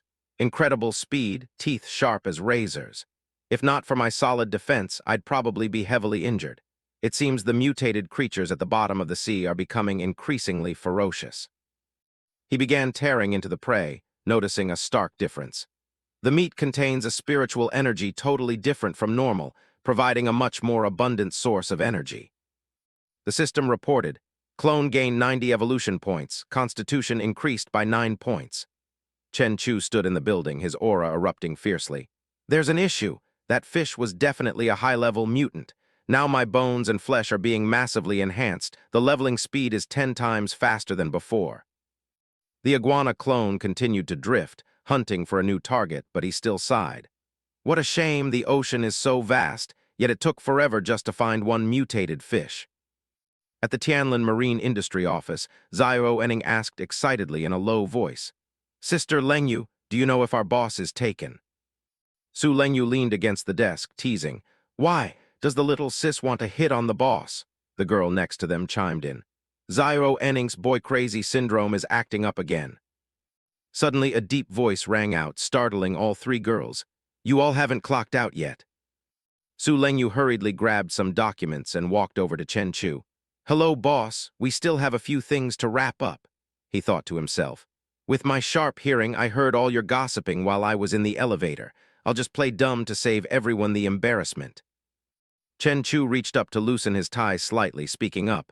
Since you all are working so hard for the company, I'll treat the whole office to dinner tonight. Zio Enning cheered excitedly. Really? Su Lengyu was also happy. Thank you, boss. At the luxurious Above the Clouds restaurant, the employees couldn't stop gasping in awe. The boss's car is a supercar worth over 2 million yuan. That's amazing. The atmosphere here is so extravagant. The restaurant staff handed him the bill. Sir, your total is 48,888 yuan. Chen Chu casually handed over his card. Swipe it. The three girls' eyes widened in shock. Which wealthy family does our boss belong to be this extravagant? He's truly so generous. Following a boss like him guarantees a bright future. He checked his watch and said, I have some things to handle tonight. After you finish eating, I'll call a car to take you all home. The employees said in unison, Thank you so much, boss. The cool sea breeze blew past, soothing the soul. Among the deserted rocks at night, Chen Chu was still training rigorously. Following each powerful punch, large boulders shattered to pieces. I've been constantly training. My constitution has far surpassed a normal human's by 20 times, and my punch carries over 2 tons of weight. Even my defense has massively improved. My latent power has probably almost reached the 5-ton threshold. Chen Chu stopped, pondering. The stronger I get, the harder it is to control my force. Only through relentless training can I fully master my body. Damn it, I overdid it and dented the rock again. Suddenly, a strange ship appeared in the distance, catching his attention. At this hour of the night, someone is actually coming to a remote place like this. A group of people was gathered by the side of the ship discussing. One guy said, We've done this so many times and you still don't trust me. The guy on the ship replied coldly, Boss, there's trust, but the old rule still applies. Money up front, goods follow.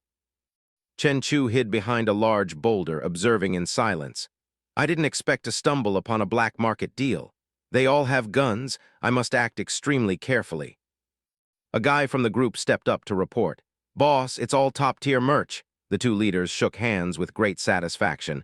Good stuff, pleasure doing business. Pleasure doing business. The ringleader instructed. Old 7, the higher-ups have been patrolling very strictly lately. Be careful.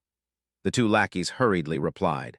Understood, boss, don't worry. We communicate through private channels. If anything happens to the goods, it will absolutely never trace back to us. Suddenly, Chen Chu swooped down from a high tree branch like an eagle hunting its prey. The two lackeys standing in the back were taken out in the blink of an eye before they even realized what happened. Only then did the ringleader have time to react.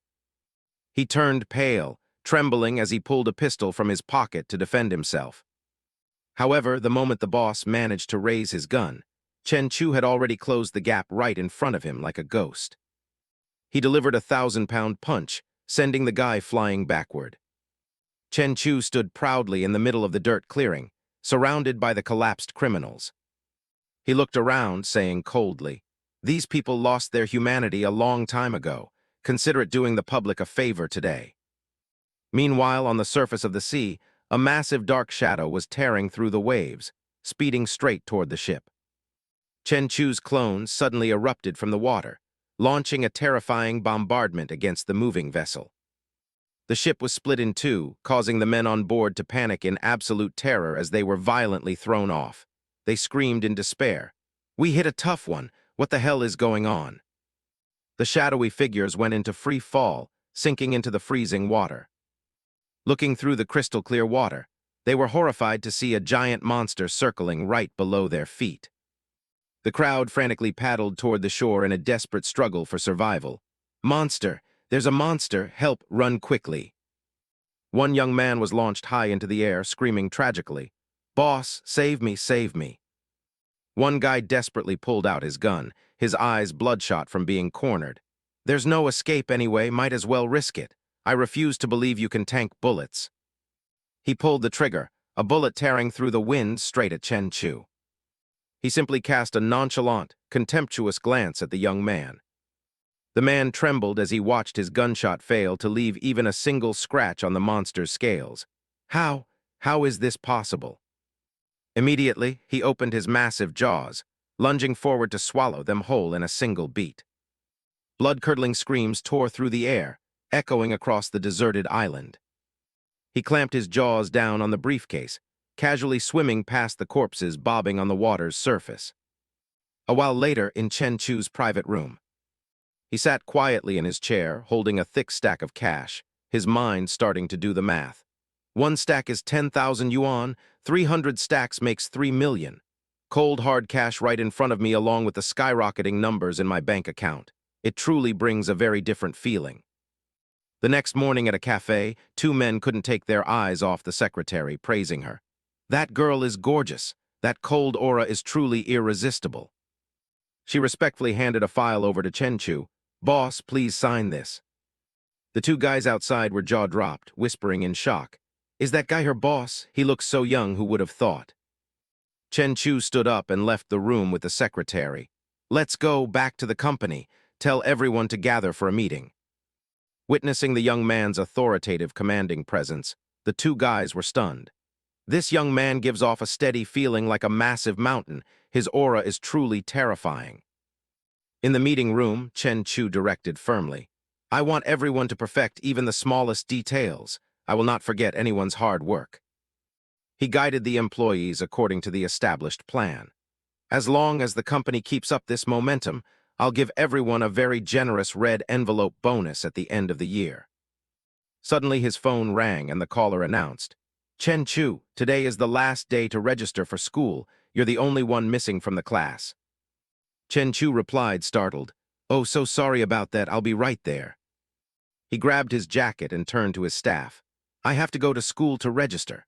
There's nothing else for today, so everyone can get off work early. Also, while I'm away, Su Lengyu will be in full charge of all matters, big or small." Enning Naxin looked clearly shocked. "The boss is still a student." The girl next to her was full of admiration. "The boss's aura is incredibly steady. I thought he was a rich heir raised under extremely strict education." On campus, a few students recognized him. "Holy sh*T. I didn't expect that Chen Chu guy to be a genuine rich kid." They eagerly pulled out their phones to record and take photos. "Look, that car costs over 200 grand. "What? Over 200 grand? On the school forum, a post about Chen Chu quickly shot to the top with the title, "Last day of registration. Wealthy pretty boy appears with supercar worth over 200K. The video of him attracted countless comments. "Is that Chen Chu? Just one summer break and he's had a glow-up," while some were jealous. "What's the big deal about being handsome? Look at that 200K car. His family's net worth must be in the billions." Tian Tian, a girl with a seductive figure wearing a bikini, was intently watching the post. "Looks really familiar." She inadvertently associated it with the gentle, yet irresistibly attractive gaze of that guy. Tian Tian smiled and said to herself, especially those sparkling eyes radiating a cold, steadfast aura. Right after, she saw a clarifying comment. He's not a freshman, he's a sophomore in our finance department. Oh, starting this semester, he's a junior. His name is Chen Chu. Tian Tian was stunned and slightly annoyed. Finance department? I didn't expect him to be in the same major as me. Chen Chu strolled across campus, evaluating. My constitution and strength are leveling up way too fast, but right now I only know a few moves of Baji Quan, cloud ascending step, and snap kicking. I have to learn more techniques to fully master this power. Passing by the Taekwondo club, he glanced at them with disdain. All flash. For trash like this, I only need one slap to obliterate them. To truly control my power, I probably still need to undergo rigorous training myself. At the Longteng Machinery Company, Chen Chu walked in, getting straight to the point with the staff. I want to place an order for over 100 tons of steel. The staff girl enthusiastically led him inside. Please step into the VIP room. I will contact the manager right away. Inside the luxurious VIP room, voices of negotiation echoed steadily. The manager shook his hand, smiling brightly. Hello, what kind of specialty steel would you like to order? He answered decisively. A solid steel pillar, 2 meters in diameter, 5 meters long, along with a few separate iron bars weighing 1 ton, 5 tons, 10 tons, and 20 tons respectively. The manager quickly consulted the specs on his computer. Please have a seat. Based on these requirements, the total weight is around 200 tons, estimated price over 700k yuan. We will finalize the price once the products are finished. Hearing the quote, Chen Chu nodded and agreed immediately. No problem, let's sign the contract. The next morning at Zhang Changshu's port, a lackey reported, Boss, this entire row of warehouses is now under your ownership. Chen Chu was extremely satisfied. Excellent. Zhang Su, you head back first. I want to inspect the area myself. The system notified him after the clone's hard work eating. Gained 8 evolution points, 0.8 constitution. He pondered. Ming Jin and Jin, Hua Jin and beyond Hua Jin. I still haven't reached the Hua Jin threshold yet. The road ahead is still very long. Looking around the massive warehouse area, he calculated internally. Once the steel pillar is erected in here, this place will become my secret training ground. He mentally compared the leveling speeds.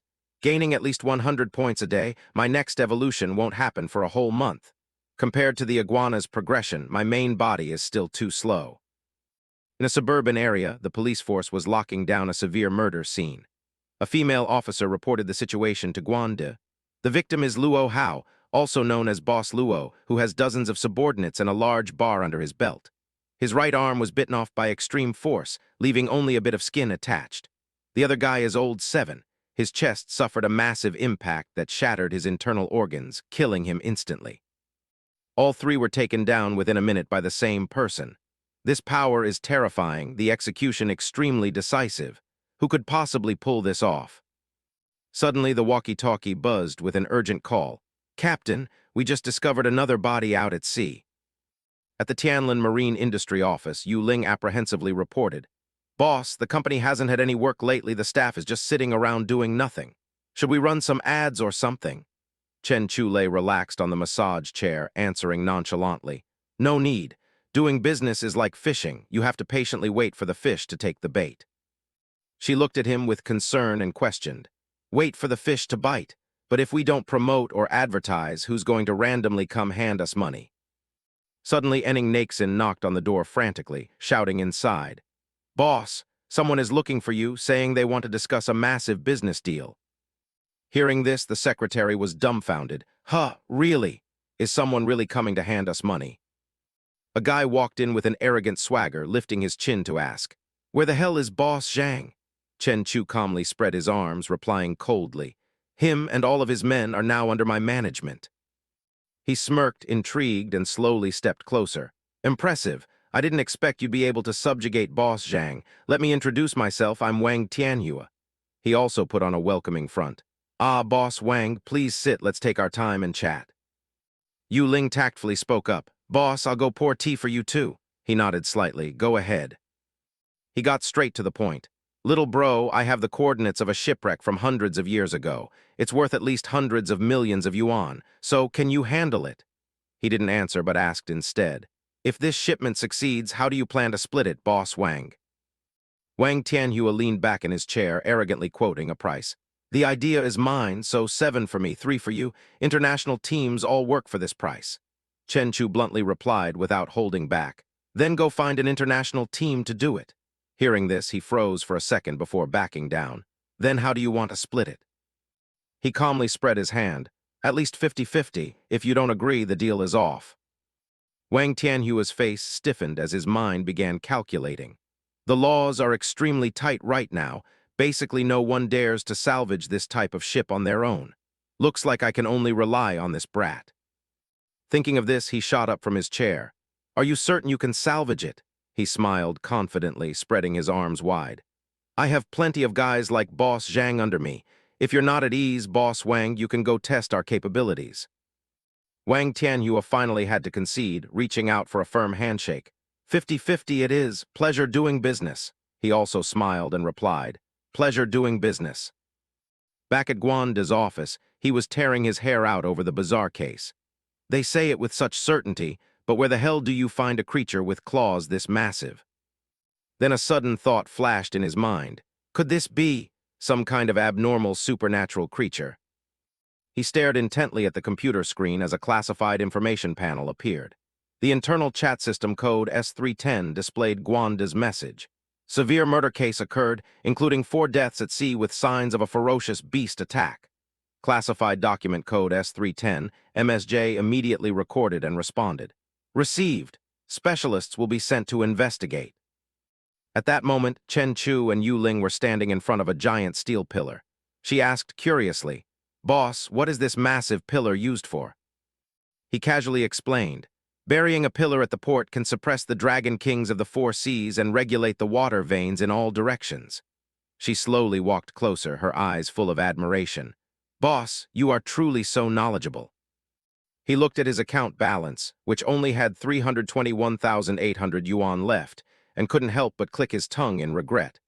Money really isn't enough to spend. Just a blink of an eye and it's depleted this much. At the campus of Apartment X, Chen Chu's luxury car slowly pulled up to the gate. Yu Ling blushed shyly. Boss, I troubled you to drive me home again. How about you come up for a glass of water? But he flat out refused. No need, I have important business to handle later. Hearing this, a hint of disappointment flashed across her face. I see. She stood silently watching the car fade from view, secretly blaming herself. Why was I so bold, daring to blurt out an invitation like that? Then she remembered something, becoming even more embarrassed. Oh crap, I think I haven't put away all the underwear in my house yet, but still sigh. As for Chen Chu, he drove while deep in thought. Earlier during dinner, I accidentally snapped my chopsticks in half. I need to practice controlling my force more. That is the most crucial thing right now. The scene shifted to the deserted beach. Chen Chu was unleashing a continuous barrage of thunderous punches on the massive boulder in front of him. Looking at his scratch-covered hands, he sighed softly. I've finally trained to the point where I can perfectly control and output force. He then spread his arms, executing the Qi Sense Wai Zhao skill. My Qi Sense Wai Zhao can already cover a 30-meter radius. I can clearly sense every tiny movement around me. 3 days later, at the bottom of the ocean, Chen Chu's clone was devouring a fish. This red-eyed fish is a mutant species, exactly like the one I saw the other day. The notification panel popped up. Plus 210 evolution points, plus 21 constitution. He surfaced, observing a bobbing ship. Wang Tianhua's ship has slowed down. They must be nearing the location. Chen Chu immediately grabbed his phone and called his partner. Boss Wang, my team is in position. When do we begin the operation? The guy on the other end was amazed. That's fast efficiency. Give me a moment to prepare. We'll start tonight. He agreed. All right. Memories of the hours of grueling training flooded back. Through the cultivation process, Qi Sense plus 15. While maintaining Qi Sense, my main body's strength can still continue to level up. On the surface, Wang Tianhua spoke impatiently into the walkie-talkie. Little bro, I don't see any sign of your team here. Chen Chu reassured him. They're all underwater. Just give me the exact coordinates. Hearing that, he was shocked. What? Are they that good? My ship is located 200 meters to the left. Target is at a depth of 700 to 800 meters. Deep underwater, Chen Chu's clone swam swiftly. With my physique, the water pressure here still makes me feel a bit uncomfortable. He stopped in front of a pitch-black cave. However, it seems like there's nothing here.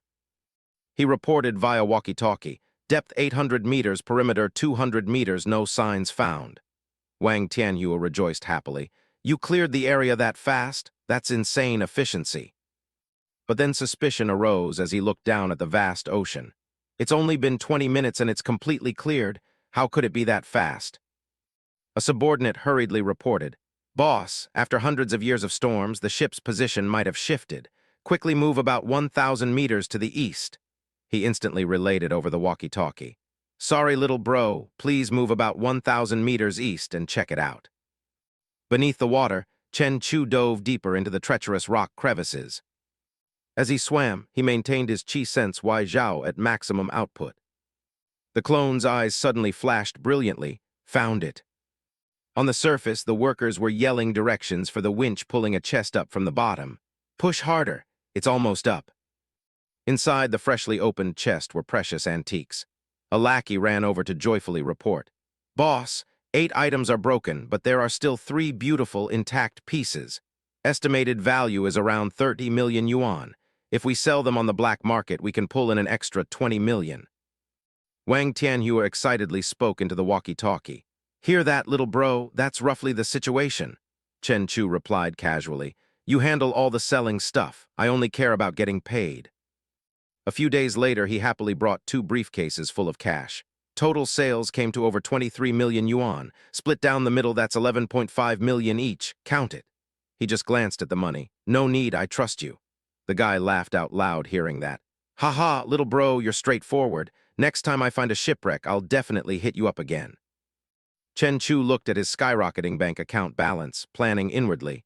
Money problems are solved, but my current strength is still way too weak. I need to train at least until my body is bulletproof before I dare dive into riskier adventures. The next day at the Tianlin Marine Industry office, seeing Chen Chu walk in, Zhao Hui immediately approached. Boss, someone applied yesterday. He's asking for a 50K monthly salary but guarantees to bring in 200 clients a month. He replied coldly. Let me see it. Nixon also smiled warmly. Welcome back, boss. He picked up the paper and glanced over the content. Member of the Solicitation Association, extremely extensive network. After reading, he crumpled the paper without hesitation. Trash it, he's a scammer. Nixon blushed, looking at him with deep concern. Why hasn't the boss been to the office the past few days? He kept walking and replied. I was busy handling a massive contract the past few days, just brought in a few million yuan. Hearing that, she looked at him with sheer admiration. Wow, the boss is amazing. He smiled and glanced over. Didn't I promise to treat everyone to dinner once this deal was done? Tonight, I'm taking you all to above the clouds to relax. Saying that, he waved and walked away. Nixon cried out in delight. The boss is too handsome. Zhao Hui also sighed. This job is so great, light work, high pay, and the boss is generous and treats us to meals all the time. Unlike my friend whose company manager constantly bullies her. Her face flushed as she watched Chen Chu's back. Sigh, if the boss has any intentions toward me, should I just go with it? At the Above the Clouds restaurant, after the 4 of them finished dining, Nixon rested her chin on her hand, looking at Chen Chu. Boss, I didn't know the deep-sea fishing industry was this lucrative. Zhao Hui was also curious. You just charter a boat to go fishing and make a few million yuan a day? He sat with absolute CEO swagger, answering nonchalantly. Just good luck. Catching a few rare fish, one can be worth hundreds of thousands. Suddenly, an orange-haired man approached, asking politely, Excuse me, are you Mr. Chen, the boss of Tianlin Marine Industry? He placed a hand over his chest courteously and smiled. Hello, Mr. Chen. I am the vice president of the Tianheng Group, Li Tianhui, and also a friend of Wang Tianhua. Chen Chu replied politely. Hello. Li Tianhui took the initiative to extend his hand, proposing, Mr. Chen, I want to get involved in the ocean fishing industry. Would you be interested in collaborating? He nodded happily. As long as it makes money, I'm interested. Come to my company tomorrow to discuss the details. Yu Ling quickly stepped forward, respectfully handing over a business card. Director Lee, this is our boss's business card. He accepted the card and smiled, confirming the appointment. Great, then I look forward to seeing you tomorrow, Mr. Chen. Xiao Hui couldn't help but be amazed. I didn't expect this Mr. Chen to be so young. Enning Naxin whispered curiously.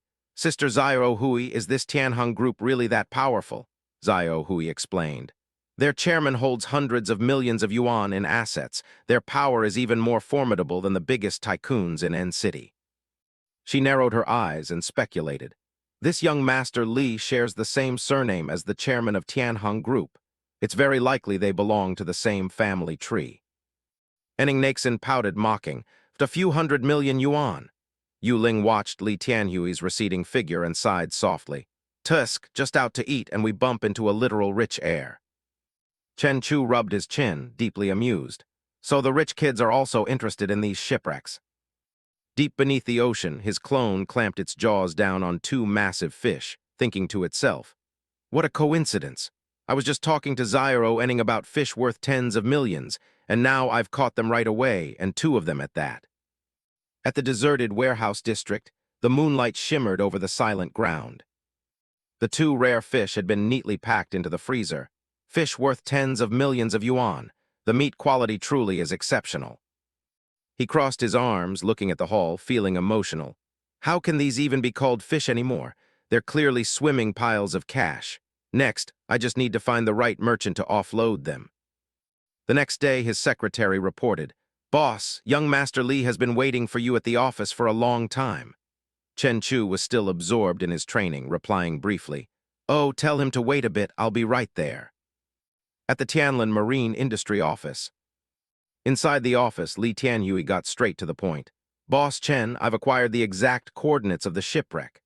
Chen Chu narrowed his eyes, looking curious. With the wealth of the Tianheng Group, young Master Li is also interested in salvaging sunken ships, he scoffed. It's money. Who complains about having too much? He rested his chin on his hand, calmly quoting, Well then, after a successful salvage, we split it 50-50. He agreed heartily. Deal. His sharp eyes observed his opponent. Judging by his demeanor, his goal clearly isn't just the little bit of gold on that ship. There's something shady about this. Suddenly, he remembered the goods in his warehouse. Right, Director Li, do you know any merchants who buy premium seafood? I happen to have a 4-meter-long bluefin tuna. He gasped in admiration. Boss Chen is truly incredible. You actually managed to catch a bluefin tuna. Li Tianhui pulled out his phone, waving it slightly with full confidence. I actually do know someone who specializes in buying top-tier seafood. We'll have lunch today, and I'll introduce you to him. At the warehouse, Chen Chu reassured the guest. Don't be impatient, Director Lin. The fish are right there, they're not going anywhere. A subordinate reached in to check the ice layer and cheered. Boss, the fish meat quality is flawless, all of it is premium grade A. Director Lin was overjoyed as if he struck gold. This fish of yours is an absolute masterpiece. Since we're acquaintances, I'll offer a flat 7 million yuan. What do you say? He raised his hand decisively. Deal, lock in that price. Yu Ling looked at him, smiling with utter admiration. Just one fish sold for 7 million yuan, it's truly unbelievable. A while later, at the Wanhao International Mall. Chen Chu, looking sharp in a black suit, strode ahead. A pretty good haul today, got to spend a little. Yu Ling followed behind, overwhelmed by the splendor of the place. Wanhao International, the sanctuary of the most luxurious goods. Seeing him casually swipe his card to buy piles of expensive items, her eyes widened in shock. This is what a life drowning in gold and luxury really looks like. The boss makes money look like nothing. The store staff were absolutely thrilled. He's truly a tycoon VIP. A while later, at the wholesale warehouse, Yu Ling looked back at the pile of goods, timidly calculating in her head. My God, the watch on the boss's wrist alone is over 2 million yuan. With all the luxury items he bought for me, it must add up to over 2 million more. Chen Chu casually tossed the designer bags onto the sofa, turning to instruct his secretary. Leng Yu, I want to buy a villa. Help me look for one. The requirements are spacious and comfortable in a quiet location and priced around 30 million yuan. Yu Ling bowed respectfully in acknowledgement. Yes, I understand. Deep at the bottom of the ocean, Chen Chu's clone spotted 2 massive nuclear submarines gliding above. He clicked his tongue in deep regret. It's a pity my current strength isn't enough, otherwise I'd definitely crush those two subs to scrap. Suddenly, in a dark, rocky crevice, he spotted the silhouette of a giant crab lurking. On high alert, he recoiled. Looks like there's something down there I shouldn't mess with. Better steer clear for now, it's not the time to take risks. However, the giant crab suddenly emerged from the cave like an armored war machine. With razor-sharp reflexes, Chen Chu dodged the massive pincer lunging at him, growling low. "You think I'm an easy target?" He whipped his tail with thunderous force, deflecting its aggressive pincer. Gritting his teeth, he felt the impact. This monster is way stronger than that mutated fish from before. Chen Chu darted unpredictably, evading the crab's entire storm of attacks. He struggled to create some distance to observe. The explosive power of this beast has to be over a dozen tons. Now this is getting interesting. With that thought, he built up momentum and charged straight at the crab's head, creating a massive underwater explosion that shook the seabed. When the dust settled, the crab's corpse was left with a gaping hole. He slowly swam out. "This thing is too huge to finish in one meal, I'll have to absorb it slowly." Back at home, Chen Chu was deeply engrossed in researching mysterious maritime phenomena on his laptop. He carefully read every line of information. Giant ribbonfish, giant tiger-headed fish, and now a giant spider crab. I'm afraid this world is about to undergo a massive upheaval. The latest headline caught his eye.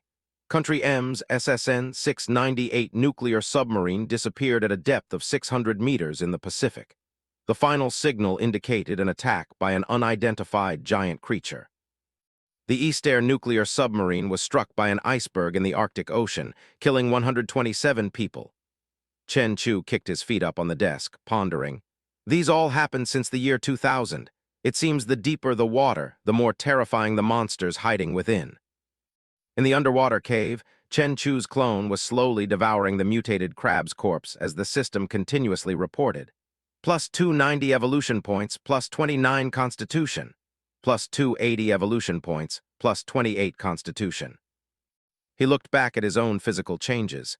My body is already 18 meters long now. Unable to contain his excitement, he threw a punch at the solid steel pillar. Constitution increased by over 100 points. My bone and muscle density have reached a completely new level. Punching solid steel doesn't even hurt anymore. Chen Chu looked at his hand, confidently declaring, "Even if I take a bullet now, it'll probably just graze my skin. With the reaction speed of this defense, ordinary bullets can't even scratch me anymore." At Xinhua bookstore, Chen Chu stood silently among the bookshelves, intently studying every page. He gently turned the page, sighing with appreciation. This world is truly not as simple as it seems. Learning and reading will never be meaningless. A few girls nearby kept stealing infatuated glances at him. "Wow, look at that guy, he's so freaking handsome. Should we go ask for his number?" Never mind, I don't have the guts."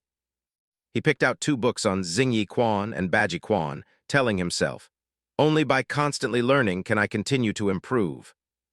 At the warehouse, Chen Chu began applying the techniques from the books into practice, slamming his fists heavily into the punching bag. Baji Quan and Xingyi Quan look simple at first glance, but fully merging and mastering them is actually incredibly difficult. Suddenly, his phone buzzed violently. It was Li Tianrui calling. Chen Chu picked up, and the other end immediately reported. "Boss Chen, we've arrived," he replied calmly. "All right, send me your coordinates. My guys will go underwater to operate in half a day." Half a day later, the iguana clone was slowly approaching the treasure chest on the seabed. Chen Chu reported, "Boss Li, I've found the gold and some broken porcelain." Tianrui hurriedly pressed, "Did you see any special-looking box?" He smiled with a hidden meaning.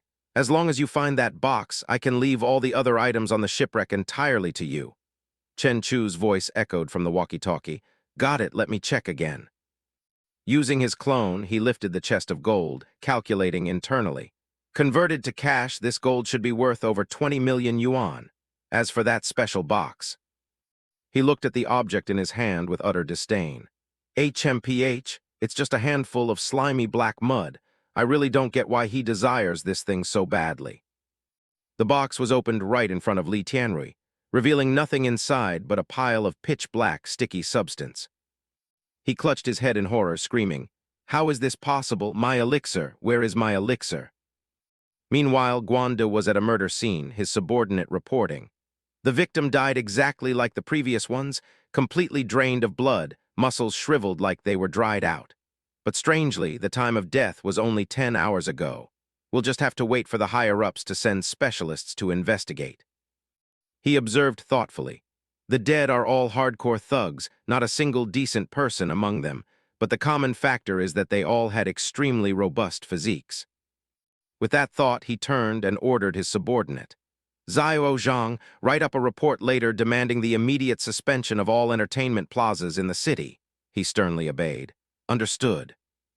In the dead of the silent night, a man was desperately thrashing in agony, while a girl clamped her teeth tightly onto his neck, her mouth smeared with horrifying fresh blood. Gwanda suddenly yelled into the walkie-talkie, his face full of sheer fury. "What? The suspension order was clearly executed, so why are there 4 more dead?" Meanwhile, Chen Chu was still passionately training, his aura blazing. After several days of grueling training, both Baji Quan and Xingyi Quan have made massive breakthroughs. The system suddenly popped up. "You have comprehended a new fist technique, please name it." He looked at the notification panel, thought for a moment, and decided. "Then let's name it Beng Quan, a fusion of Baji Quan's essence and Xingyi Quan's half-step Beng Quan. One step, one crush, fists like heavy cannons." At this moment, a fishing boat was drifting in the middle of the vast ocean. The helmsman stretched and laughed gleefully. "Achoo! Chased that school of fish for so long, finally caught them all. Gotta pay close attention, the payout this time is huge. This one net is worth millions of yuan, we can't afford any mistakes." Suddenly the alarm blared and a lackey rushed in frantically. "Boss, there's a massive hole in the middle of the net, the fish all escaped," he roared in a fury. "Damn it, haul the net in right now." But the lackey's next words shattered all hope. "The sonar clearly doesn't show any obstacles, but the net is stuck and we can't pull it up, boss." Deep underwater, the iguana clone was clutching a pile of fresh fish. "Devouring over a dozen in one go, having food delivered right to my mouth like this is so satisfying. Thanks to the water affinity attribute, even the most advanced sonar can't detect me. Fully fed and hydrated, time to head home." After finally hoisting the net up, seeing it torn to shreds, the ship owner fell to his knees and clutched his head in despair. "Why the hell is the net so torn up? The fish are all gone. What kind of demon or deity is playing tricks on me?" At the city gates, Chen Chu was on his phone, Li Tianrui's voice ringing out. "Boss Chen, I'm back in N City. As a thank you, I'm taking you to a very interesting place tonight." He smiled and replied, "If young Master Li is inviting me, I definitely have to go check it out." At the Mingluo Elegant Pavilion, the magnificent architecture sparkled brilliantly under the mysterious night sky. A girl clad in a seductive cheongsam bowed slightly. "Welcome, young Master Li and young Master Chen. Thank you for gracing us with your presence." Li Tianrui spread his arms and asked boldly, "The cloud-soaring hall isn't booked, is it?" She replied softly, "The cloud-soaring hall is always reserved exclusively for young Master Li." Inside the cloud-soaring hall, he and Li Tianrui sat across from each other at a lavish banquet table, surrounded by a bevy of beauties waiting on them. He rested his chin on his hand, looking around and thinking to himself, "There's definitely a reason why ancient kings neglected their courts. Enjoying the atmosphere in places like this isn't bad at all." After the party, Chen Chu's car rolled slowly down the deserted road when suddenly, a dark shadow darted through the bushes at blinding speed. While driving, he activated his Qi Sense Wai Zhao skill. Something is tailing me. This murderous intent is really uncomfortable, exactly like the feeling of being stared down by that giant iguana that night." He flashed a cold smirk, his eyes glowing with excitement. "A monster, a demon. This is getting my blood pumping. It's been a while since I've stretched my muscles." Suddenly, a convertible sped up beside him, the guy inside shouting a challenge. "Hey bro, wanna race?" Chen Chu scoffed disdainfully and coldly rolled up his window, cutting off the annoyance. Right after, he floored the gas pedal, executing a masterful, tire-burning drift. The two guys in the convertible were frozen in shock. Holy *T, that cornering was insane. Does he have a death wish? Good God, is he even human? He silently marveled. Even a Porsche couldn't catch up at this speed, yet that weird thing is still keeping pace. Seems its strength is nothing to scoff at. Chen Chu parked his car right by the coast and stepped out, shouting, "Come on out, I'm not a bad guy." A black-haired girl timidly hid behind a coconut tree, cautiously poking her head out, trembling. "You say such interesting things, big bro. I was swimming in the sea and some creep stole my clothes. Could you lend me something to wear?" The moment he laid eyes on her, he didn't hesitate for a second, launching himself forward like an arrow, startling her. "You want clothes? Then I'll gift them to you right now." He threw a 1,000-pound punch straight at her face, creating a concussive boom. However, the scene before his eyes left him momentarily stunned. As the smoke cleared, a foul, four-armed monster appeared before Chen Chu. It swung a blade at him, growling, "Such rich vitality, I want to devour your flesh so badly." He feigned panic and fell back. "What the hell are you?" it sneered. "I am human too, just a more perfect version. My name is Yin Xio." It opened its bloody maw, a long, drooling tongue lolling out. "Eating you is equivalent to nourishing myself with hundreds of people brimming with vitality. It'll be enough to complete my current evolution stage." With that, it slashed fiercely at him, but Chen Chu leaped into the air with lightning speed to dodge. He coldly appeared right behind it. "You want to eat my flesh? Let's see if you have the skills for it." It was stunned in shock. "Your speed, how is it so fast?" Chen Chu unleashed a devastating punch with terrifying power, sending it flying dozens of meters away. Taking the death blow head-on, its body seemed drained of all life force, sprawled on the ground, gasping in total disbelief. "How is this possible? Your body clearly doesn't have the aura of an awakened one." Chen Chu delivered a thunderous strike to a coconut tree trunk, snapping it in half in the blink of an eye. He furiously cleared out the surrounding trees. Every time a tree fell, the monster writhed in agonizing pain. He coldly glared at his opponent. "It can fuse with wood and stone, but if I destroy its secondary bodies, its aura will wither away too." After leveling the entire surrounding woods, he casually approached it, radiating murderous intent. Chen Chu looked down with utter disdain. "Your fusion skill for self-defense is indeed quite good, but it's a pity you messed with the wrong guy. Spill it, and I'll give you a quick and painless death." Riddled with injuries, it lay flat on the ground, laughing mockingly at itself. "Look at the state of me. Do you really think I'm still afraid to die? Ha ha ha, the moonlight is gorgeous tonight. Too bad I won't have the chance to see it again.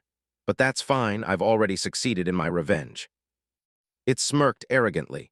"If you had just given me one more month to perfect my shadow transformation, by then, even if a martial god came, I wouldn't even bat an eye." He stood silently watching the entity slowly dissolve. "But why did I have to run into a monster like you in such a peaceful city?" A notification panel suddenly popped up. "You have slain a polluted one, gained 10 attribute points." He stared into the void in confusion. "Polluted one? Attribute points? What the hell are these things?" The system immediately answered. "Attribute points are used to level up skills, enhance equipment, strengthen the main body, or even acquire special abilities like lightning, frost, or flame." Chen Chu rested his chin on his hand, pondering. "If I possess superhuman abilities, then the giant iguana definitely will too." A bold idea sparked in his mind, bringing an excited smile to his face. A real-life version of Godzilla. The image of a majestic, fire-breathing Godzilla-like behemoth appeared vividly in his mind. At the deserted warehouse, Chen Chu's car had long since parked outside. Inside, he sat in front of the computer screen, furiously researching. What are polluted ones and awakened ones exactly? The only result he got was the text. No relevant information found. He stretched tiredly. "Looks like the government has completely blocked out all news about this. That's fine, my strength is still too weak. I'll wait until I'm stronger to make contact with that world." He rested his hands behind his head, daydreaming. "For example, when my constitution breaks through the 10,000 threshold." The electronic voice rang out. "Please select an attribute element to enhance. Wind, fire, water, earth, lightning, light, darkness. Your current constitution only allows you to select one basic element." He decisively put his hands down, commanding, "Enhance the lightning element." The system panel updated. Successfully used attribute points to enhance superpower. Gain the skill lightning control plus 1 spirit point. Chen Chu smiled, watching the tiny bolts of electricity crackling on his fingertips. "A mini version of lightning? Oh well, I'll take it. Lightning control also has an experience level, meaning it can be leveled up through hard training. That's acceptable for now. The status panel appeared. Character, Chen Chu. Level 1 Constitution, 456. Spirit, 57.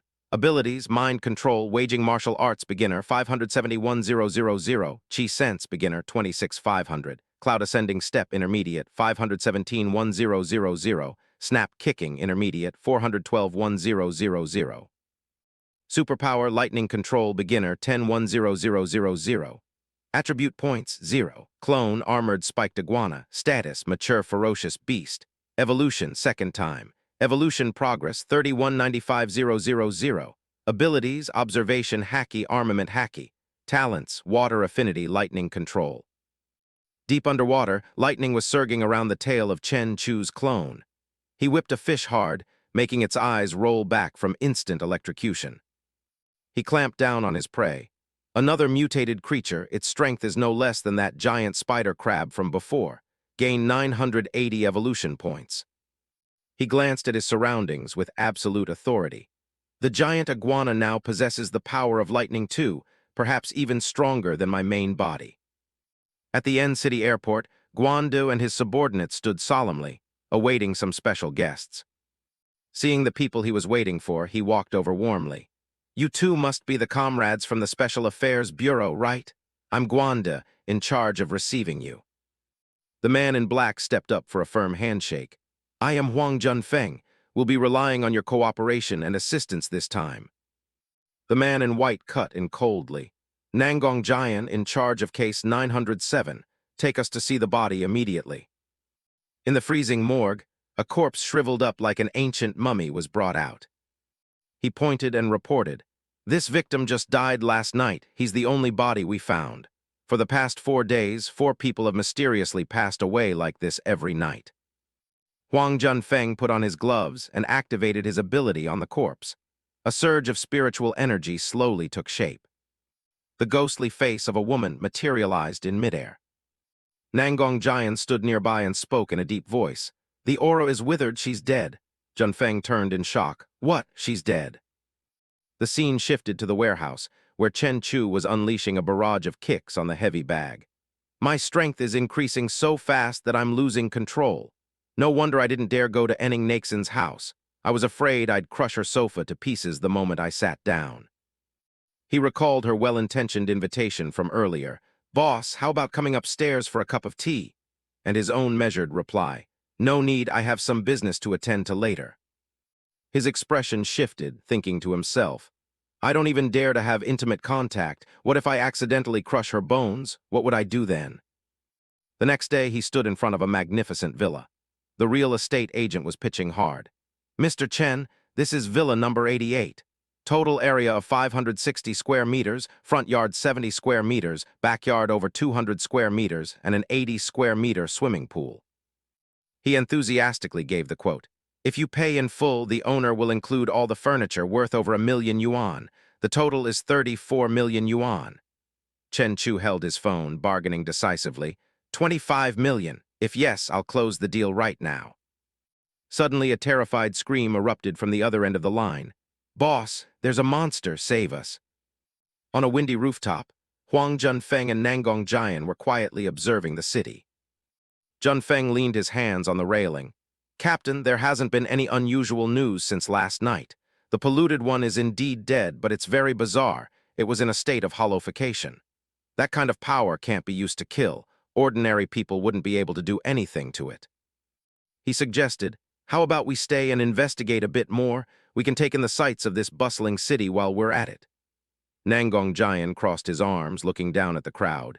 "If you have time, focus on your cultivation. Otherwise, when the apocalypse hits, you'll be nothing but ash." Junfeng was shocked. "Apocalypse, how could that happen?" Nangong Jian slowly explained. "The professors predict that the upcoming spatial fluctuations will be over a dozen times stronger than they were 20 years ago. It is urgent that we comprehensively improve our strength in preparation for that day." He continued with an ironclad voice. "Only then can we live up to the nation's efforts in nurturing us." Deep underwater, Chen Chu's clone had found a chest of pure gold. "Finally found something of value." It's just a pity I was a bit too rough digging through the sand earlier and broke quite a few precious porcelain pieces. He scrolled through his phone, comparing the values of the antiques he had found. Chen Chu felt both ecstatic and regretful. I hit the jackpot.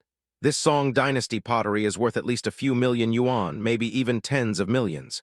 Too bad I accidentally broke quite a bit. Calculated out, I've lost hundreds of millions of yuan in damages, sigh. Suddenly, a loud argument interrupted his train of thought. Hey, where are you touching?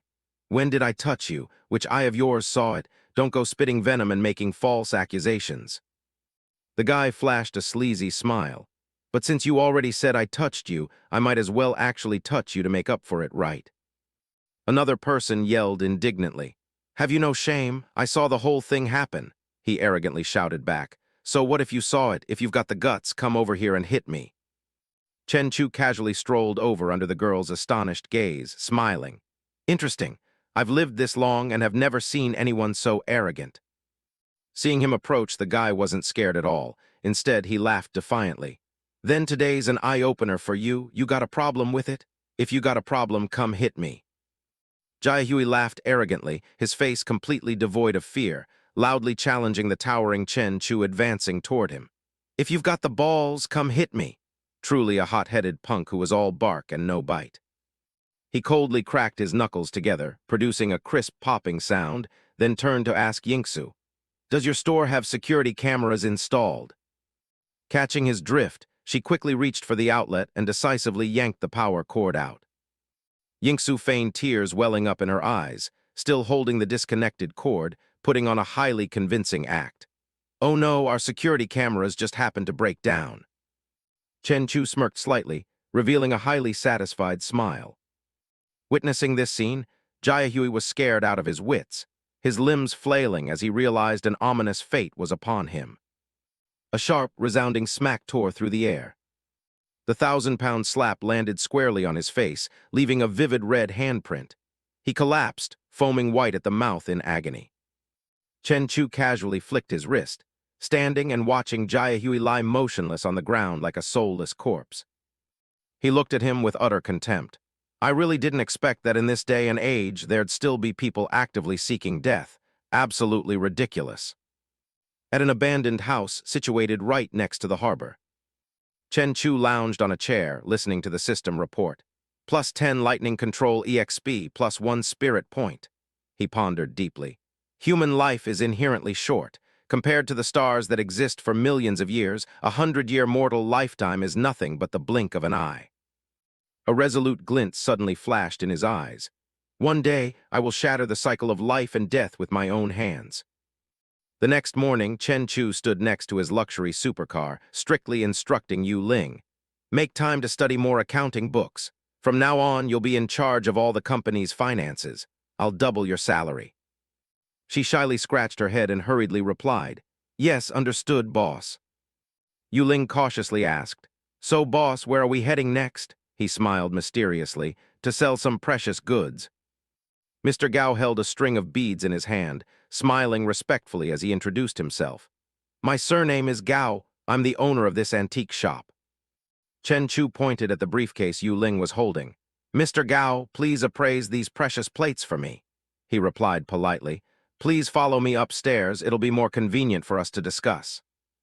When the briefcase was opened, it revealed an incredibly exquisite antique plate inside.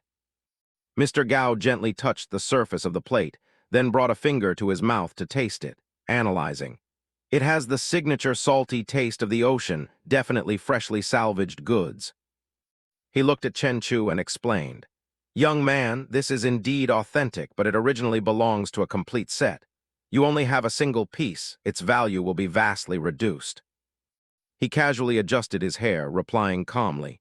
It was indeed a full set, but there was a heavy collision during the salvage operation that shattered the rest. Sadly, this is the only intact piece left. He stood up looking troubled. If that's the case, you put me in a difficult spot. If it's just a single piece, the absolute highest we can offer is 4.5 million yuan. He pulled the briefcase back toward himself, answering briefly. All right, let me consider it. Out on the street, Yu Ling was leisurely sipping water, commenting. Boss, We've visited many shops, but it seems this Mr. Gao is the most practical one. Chen Chu casually munched on a candied hawthorn stick and replied, "Practical? Well, he actually did offer the highest price. Guess I'll just sell it to him." He suddenly fell deep in thought, recalling that moment. But there was something off about his eyes. That guy is definitely bad news. In the living room of a lavish villa, Du Hong had his back turned, his voice full of authority. "Are you saying you found clues about the sunken ship?" Mr. Gao smiled smugly, presenting the antique plate. "Look here, there's an official seal engraved on this plate. This is the exact shipment we've been desperately searching for. Boss, a young guy brought this in to sell. He definitely holds crucial intel." Du Hong remained still, issuing an ironclad order. "Notify Fox immediately. Within half an hour, I want this guy's complete personal profile." Just a few minutes later, Mr. Gao's phone pinged with a message notification. He read it out loud, word for word. An ordinary college student who suddenly got 3 million yuan to buy a luxury car and even went out to sea with Li Tianrui. Boss, should we reach out and cooperate with the person backing him? He interlaced his fingers, highly amused. Cooperate. Recalling the transaction, Mr. Gao had smiled and reminded him, "Fill in your information here. You'll need it for future transactions or auctions." He casually replied, "Sure." Chen Chu lay sprawled on his bed, arms behind his head, lost in thought. Today's transaction went suspiciously smoothly. I just get the feeling that shop owner Gao is up to something shady. I hope he isn't stupid enough to mess with me. The next day he stood in the elevator, calculating internally. Forget it, I'll just go to school and see. After digesting the sea snake's essence, my muscle density and strength are 50 to 60 times that of a normal person. I wonder if I can withstand bullets yet. The elevator dinged open, revealing the silhouette of a highly dangerous stranger. He closed in on Chen Chu, startling him, a chill running down his spine. Instantly, the dark muzzle of a gun was pointed menacingly squarely at his back. The car sped down the road. Inside, he feigned terror, clutching his head and screaming at the kidnappers. "Where are you taking me? I don't recall offending anyone." The kidnapper snapped coldly. "Taking you to see someone. If you know what's good for you, behave." They led Chen Chu to a deserted location, and one of them called out loudly, "Boss, we brought the guy." Chen Rai stepped out with a ferocious face. "Let me see what kind of guy dares to make me wait half the day like this." Chen Chu suddenly rubbed his head smugly, his eyes darting around to observe his surroundings. "Why? Are there only a few of you guys here?" The kidnapper from earlier was stunned. "This kid was so terrified a minute ago. How is he so calm now? It feels so weird. He's terrifyingly calm." Chen Rai furiously roared, "What are you standing around for? Take him out." One guy immediately fired his gun at Chen Chu, but he had already moved at an unfathomably fast speed. He unleashed a thunderous kick on the guy, sending the gun flying high into the air. His long, agile fingers snatched the gun out of midair with lightning speed. The lackeys instantly raised their guns and aimed them at Chen Chu, roaring a warning. "Kid, drop the gun, you hear me? The boss said put the gun down right now." Chen Rai gritted his teeth and sneered. "You only have one gun, but I have dozens of guns right here. Besides, your gun only has one bullet left. You're completely surrounded." Chen Chu replied calmly, "Do you guys still not see the situation clearly? I'm not surrounded. It's you guys who are surrounded by me." His eyes suddenly turned razor-sharp, accompanied by an utterly confident smile. "Tell me who's the mastermind backing you? Spill it, and I'll grant you a quick and clean death." Gunshots rang out wildly, a barrage of bullets flying relentlessly forward. Chen Rai took a bullet, falling backward amidst the frantic screams of his lackeys. "Boss." The thugs fired back frantically, gritting their teeth and roaring. "His gun is out of ammo, charge in and kill him." Chen Chu coldly tossed the gun into the air. Instantly, his palm glowed brilliantly. Inside that fiery palm, a tiny bullet was nestled snugly, unable to advance even an inch further. The gangsters were absolutely terrified, faces drained of blood. "What the hell? How can he? My God, a monster. He's a literal monster. He just caught a bullet barehanded." He smirked in amusement, leisurely flicking his hand at them, marveling internally. "So, I've already reached a realm this powerful." Inside the gloomy warehouse, ear-piercing, tragic screams echoed out. After the battle, Chen Chu stood towering, his icy voice full of threat. "Spill it, who sent you here?"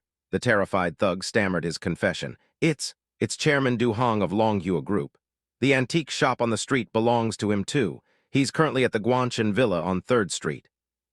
He indifferently walked over to Chen Rai's corpse and coldly fished a phone out of his pocket. Chen Chu dialed the number, his voice tinged with a subtly mocking laugh. "This is Chen Chu. Du Hong, right? Tonight I'll pay you a personal visit." The call ended. Du Hong's face darkened, and old Gao beside him was equally furious. "Daring to demand a whole 2,000,000 yuan, this brat sure talks big," Du Hong ordered with a hardened face. "Go prepare immediately. 2,000,000 yuan is enough to buy over a dozen lives. Let's see if he has the guts to walk away with that money." A supercar sped down the road, tearing through the wind.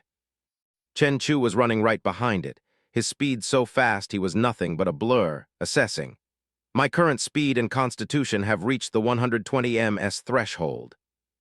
At Du Hong's villa, a massive squad of bodyguards stood on strict guard, ready for battle. Old Gao asked nervously, "Boss, you think that kid was just bluffing and won't dare to show up?" Du Hong growled an explanation. "They managed to easily wipe out the Black Tiger group and their 3 guns. These people are absolutely not simple." His face displayed extreme viciousness. "I've nurtured so many gunmen and dozens of loyal subordinates. Now it's time for them to prove their worth."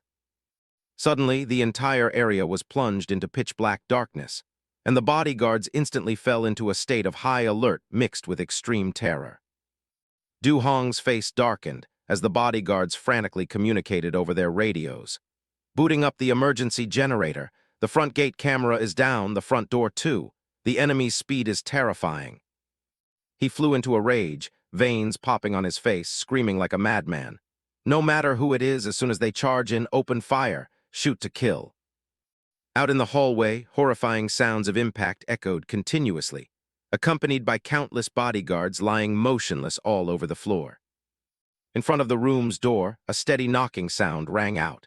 The bodyguards instantly aimed their guns, fingers ready on the triggers. The door slowly opened in suffocating silence. Du Hong and old Gao simultaneously barked an ironclad order: "Fire!" Chen Chu lunged like a bolt of lightning, knocking the bodyguards away in a split second, then slowly walked forward, towering right in front of him. Du Hong froze, his back pressed tightly against his chair, stammering, "As expected, you are an awakened one." He suddenly stood up, spreading his hands to compromise. 500 million. Mr. Chen, I'll pay 500 million to buy back both of our lives, deal." His face didn't show a single ripple of emotion as he casually replied, "That is indeed a tempting number, but since too many people have already died, I can't let you two live. Tell me about the awakened ones, and I'll give you both a quick and clean death." His face showed extreme terror, sweat pouring down like a waterfall. Du Hong recounted the past with a tremble. "In '99 at Hushen Town, old Gao and I, along with a dozen brothers, went to fight for turf. Suddenly, a man entirely made of fire fell from the sky, and in a single instant, Hushen Town was reduced to a sea of fire." He stood looking out toward the lake, speaking in a deep voice. "The next day, that place turned into a vast lake. The locals call it Xian Lake." He fell deep in thought, musing, "Do awakened ones possess such massive power? No wonder the world hasn't been peaceful lately." Suddenly, Du Hong aimed his gun at Chen Chu and roared, "Go to hell, you brat." Instantly, he lunged forward at the speed of light, unleashing a 1,000-pound punch into old Gao's and Du Hong's faces, thinking to himself, "In critical moments, everyone is an enemy. Regardless of how much wealth you hold, in my eyes, you're all no different from bugs." The police force arrived at the scene, locking down the mess. A total of 31 bodies, including the president of the Longhua Group. Guanda pondered, "If I'm not mistaken, the perpetrator is definitely Chen Chu. He is probably also the one who massacred that group in the Hongqiu forest." Recalling Chen Chu's file, he predicted with deep concern, "The alien domain is fluctuating bizarrely. The second impact is coming soon. I originally planned to grant him the enhanced title to enter the alien domain." Guanda's eyes clearly showed disappointment. "But he is too cold-blooded and ruthless. The path he is walking has completely strayed." On a rotting wooden table, a food tray lay completely bare. At the harbor warehouse, Chen Chu glanced over and analyzed. The half-roast chicken I saved has disappeared, and it left behind filthy grease marks. It seems the thing that snuck in here last night isn't exactly normal. The system reported, gain 67 evolution points plus 67 stamina points. Beneath the surface, the iguana was gnawing on its meal, its eyes staring deep into the bottom. There's still something further down. Let's go take a look. At a depth of 1200 m on the seabed, this place appeared to be an underwater volcanic crater. The terrifying crushing pressure made him start feeling uncomfortable.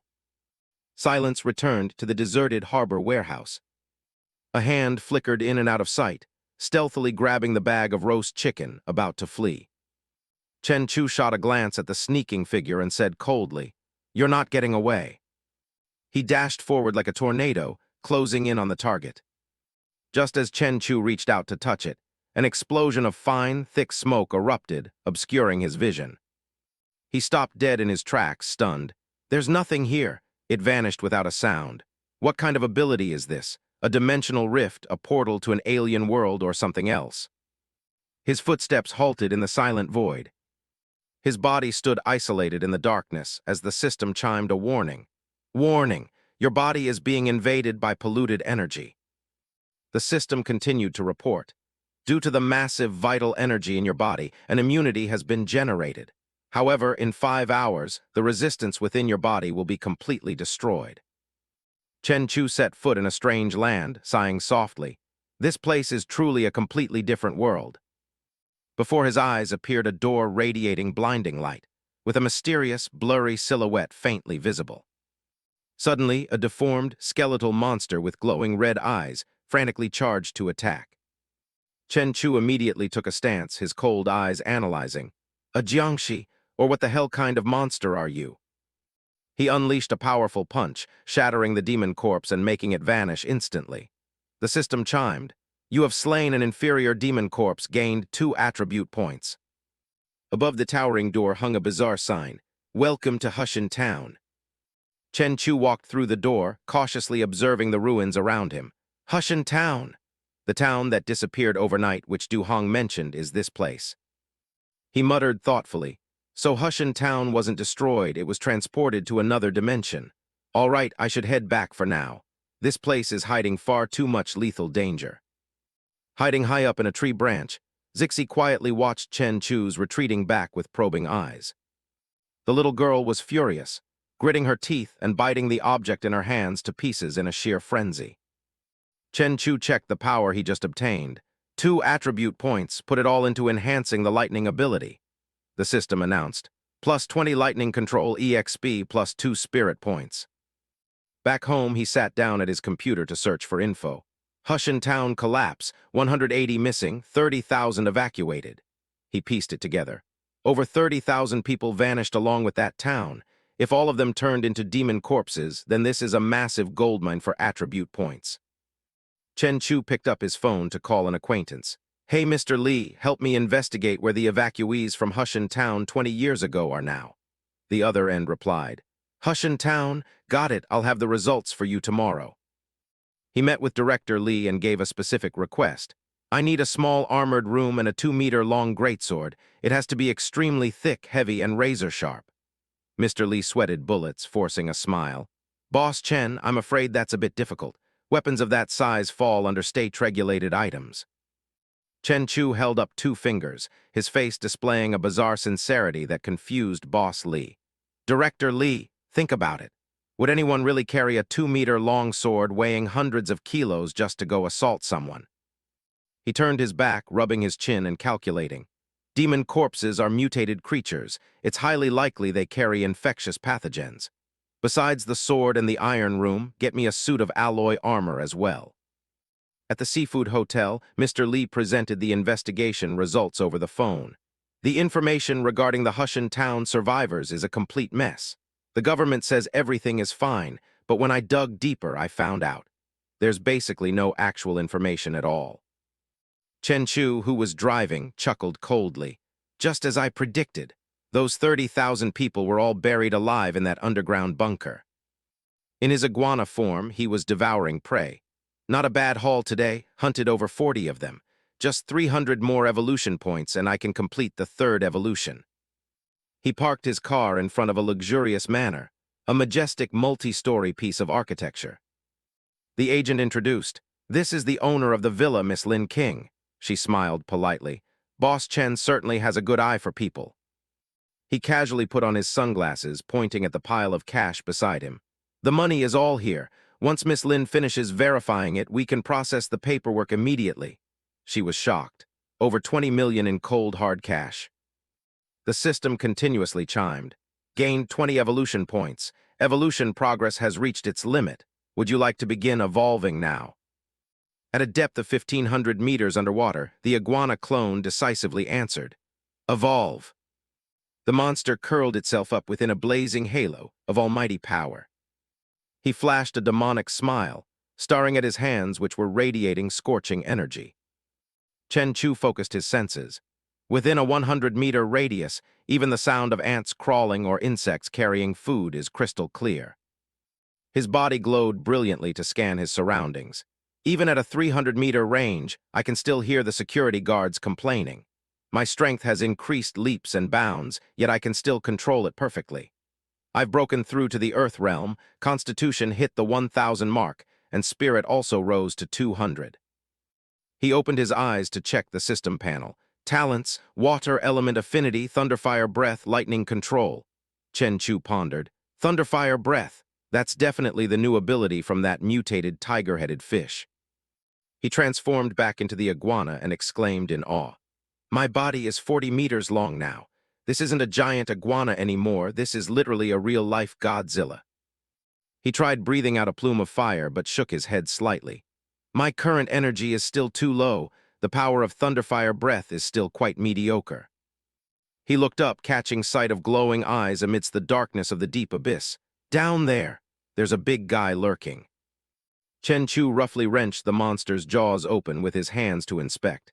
This guy's bite could crush the deck of a battleship. Its strength isn't bad at all. He coldly concluded, but it only stops at not bad. Chen Chu clamped down on his prey. This tiger-headed fish brought in over 2,000 evolution points and contains a massive heat source. This cave is the territory it used to rule. He swallowed the fish whole, his eyes suddenly widening in shock. Before his eyes was the massive fossilized skeleton of an ancient creature. He was stunned. Terrifying, this pressure makes me instinctively tremble. Inside that skull, there seems to be something making the energy inside me boil. The system chimed. Ancient atom detected. Would you like to absorb it? He replied decisively. Absorb. Transo's entire body emitted a brilliant fiery glow. The system continuously reported. Successfully absorbed ancient atom, beginning super evolution. Acquired the ability of the ancient crimson flame Behemoth, plus 10 crimson flame points. Chen Chu opened his mouth wide as energy gathered into a massive, highly intimidating fireball. He unleashed a beam of destructive energy, creating an explosion that shook the entire ocean area. Looking at the dispersing dust and smoke, he marveled. The power is terrifying. Just one breath is enough to wipe a small island off the map. Returning to his human form in the warehouse, Chen Chu donned his armor and wielded the greatsword, his aura blazing. This 200 caddy sword feels just right in my hand. Let's call it the heaven-shattering Overlord sword. This Titan armor is also incredibly flexible. He smiled with absolute confidence. After evolving, my chi sense has already detected the presence of that little girl.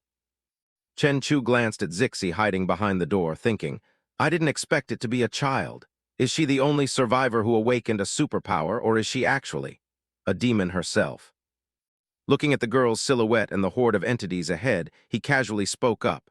Night has fallen, Hushen Town is getting lively.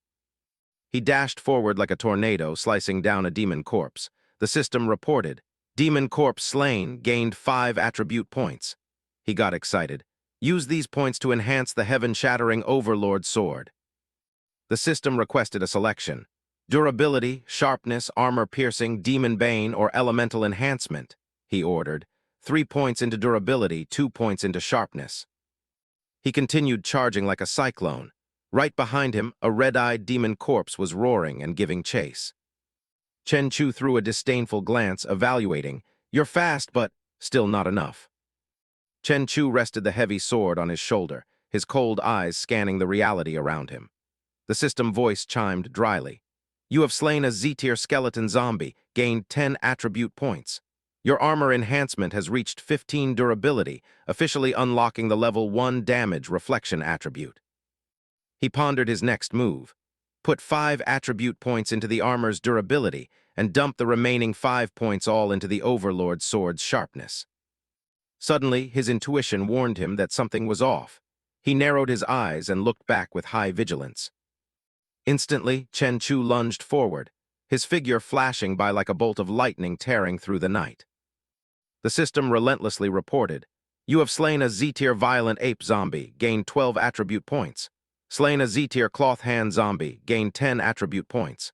Slain a Z-tier snake form zombie, gained 10 attribute points. He spun and landed perfectly on the ground, his stance incredibly steady. A massive entity suddenly appeared with eerie glowing red eyes. He analyzed coldly. Another big guy? Fine then, attribute points have been allocated, time to test them out. The giant monster roared furiously, launching a lightning-fast attack at him. Chen Chu casually sidestepped the strike, marveling internally. Terrifying power, it can be considered on par with me. But your speed is way too slow, I don't have time to play with you anymore. With that, he leaped high into the air and swung his sword in a devastating, fatal slash. The system chimed. You have slain a level 5 armored zombie, gained 100 attribute points. Demon armor element detected, you can spend 10 points to extract it. Chen Chu suddenly realized. So it's level 5. No wonder its attack and defense were so terrifying, it took over a dozen slashes to finish it off. Right now, I still lack techniques capable of taking the enemy's life in a single strike. From behind the old wooden door came frantic screams. Run, run away quickly. Inside was Zixie, cowering in fear. She was the same girl who stole his roast chicken, yet now she was worriedly telling him to run. Looking into those eyes, he knew she had no malicious intent. Chen Chu approached and gently patted her head. Your name is Zixie, right? I'm Chen Chu. From now on, you'll be my little sister and I'll protect you. Let's go, Zixie, I'll take you out to buy new clothes. Sitting in the car, he asked in a low voice, Zixie, what exactly is that black tide flooding the ground out there? The little girl stammered, trembling. It's the black tide. I don't know what's inside it either, but it's extremely dangerous. Zixie was now wearing a pristine new dress, her long hair cascading down softly. Chen Chu smiled and pointed at the table filled with food. The girl's eyes lit up and she ran over joyfully. The food's here, come eat.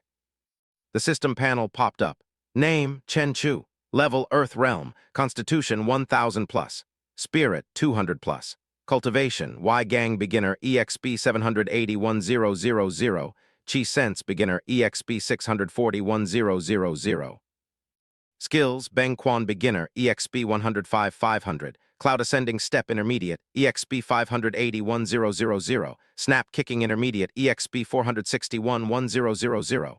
Abilities, Lightning Control Beginner, 400-1000. Crimson Ape, 930-1000.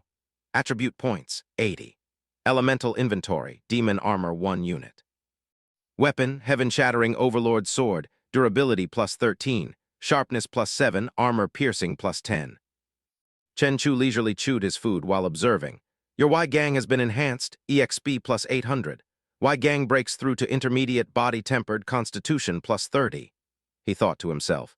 During the last battle, wrapping my entire body in Y Gang combined with the explosive power of the Crimson Ape created immense destructive force. That's definitely my ultimate move. Dump all 80 attribute points into enhancing Y Gang. Chen Chu's arm suddenly erupted into blazing flames, to the jaw-dropping shock of Zixie. It broke through to intermediate. My power has now increased by at least 3 times. Inside a Enning University lecture hall, a tense discussion was taking place among the Special Bureau group. Old Li presented solemnly, This training camp is highly special. I heard that after graduating, the lowest rank given will be second lieutenant. Su Tian asked in shock. Second lieutenant rank? Enningzai wondered. Guys, do you think we've been targeted by some secret government agency? Jiahao pushed the door open and announced, That's right, the city has officially established a special division. After training, you will receive the rank of second lieutenant, but it comes with countless dangerous missions. Do you guys choose to join or quit? Everyone replied in unison with absolute resolve. I choose to join. Back in the warehouse, Chen Chu was still relentlessly pushing himself in training without a pause. A powerful punch that tore through space was thrown, accompanied by a shout. Y Gang combined with the explosive Crimson Flame power. This is my ultimate killer move. This single punch carries a weight of at least 150 tons. I'll call it absolute flame. Exhausted, he sat down hard on the ground, panting heavily. Throwing 100 punches is my body's absolute limit. If I run into that armored zombie again right now, I could definitely take it down in just 3 punches. A panoramic view of the tranquil Enning University campus appeared. Enningsi looked out the window and sighed softly. That guy is so handsome.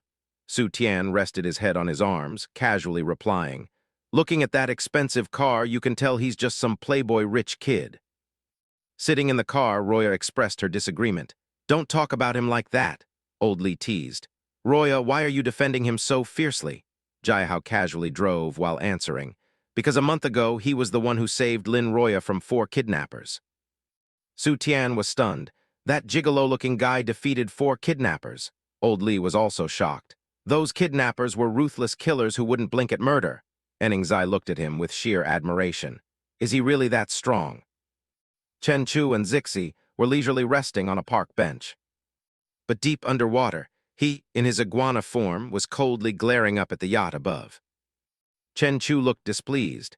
So it's a kangaroo country yacht with a pirate style, no wonder it looks so small. Perfect timing to use it as a test for my dorsal fin blades. Inside the yacht, the crew descended into chaos. Sonar detected a massive object approaching at a depth of 100 meters. It's heading straight for us at incredible speed. This is bad, brace for impact. Chen Chu slashed his razor-sharp claws, tearing the ship's hull to shreds, causing the inside to shake violently. Everyone screamed in panic. The 2 rear compartments are severely damaged, water is flooding in. The sonar system is completely down too. The captain roared his orders. Close the watertight bulkheads immediately. Activate multi-beam echo sounder, lock onto the target, and map the surrounding topography right now. A crew member reported tremulously, Sir, it's an elongated creature about 40 meters long, even bigger than a blue whale. The hull is taking on massive amounts of water, but it still hasn't stopped its attack. The captain was in utter disbelief. How can there be a creature that huge? Even blue whales max out at 30 meters. Hurry, seal the rear compartments and surface immediately. Fire the torpedoes, max speed to the surface. Watching the torpedo tearing through the water toward him, Chen Chu smirked arrogantly to himself. Here it comes. He swam away at terrifying speed, his eyes showing clear disdain. My speed reaches 200 km/h. Your torpedoes can't catch me. The real show begins now. Another torpedo was quickly fired in succession. Chen Chu maneuvered and closed the gap, swimming right alongside the speeding torpedo. An earth-shattering explosion erupted right beneath the deep blue sea. Witnessing that destructive power, Chen Chu frowned slightly in discomfort. The power of a torpedo still makes me feel very uncomfortable. A direct hit would definitely cause severe injuries. Looks like I need to increase my strength even faster. At a dazzling evening gala, a female dancer was performing incredibly fluid and mesmerizing dance moves. The audience couldn't stop praising her. That's the solo Southern Peacock Dance by the new foreign languages student, Sidu Tianchen, one of our school's new top 4 campus belles. Chen Chu looked up, his eyes bright with surprise. Her again? Zixie next to him also cheered happily. She's so beautiful, bro. By now, Tianchen had changed into a pristine, sheer white dress, cleverly accentuating her hot and seductive curves. From the shadows behind her, a stranger's feet quietly and mysteriously approached her. A brown-haired guy stepped up, tightly gripping a vibrant bouquet of roses, and poured out sweet words. Tianchen, I've been infatuated with you since the first time we met. Be my girlfriend. She spun around, startled, while the audience below booed in unison with pure dissatisfaction. What the hell? Stop putting on your own little play. What era is this to still pull this stunt? Get lost and save us the cringe. Tianchen looked out at the crowd, then gently delivered her rejection. Senior, it seems the audience here doesn't support you at all. Besides, I really don't like you. Right after the gala ended, she took the initiative to approach Chen Chu. "Senior, do you still remember me?" Everyone around them was stunned. "Look, the campus belle was waiting for him." Holding Zixie's hand, his expression shifted slightly upon seeing her. Her eyes gazed at him with absolute infatuation. "Last month, you were the one who called the cops to save a drugged girl." He answered casually. "Ah, rings a bell. Did you need something from me?" Tianchen suddenly grew shy, her cheeks flushing pink as she hesitated. "Well, actually." Seeing her stammering, Chen Chu scratched his head and decisively turned his back. "If it's nothing important, I'm heading out. Bye."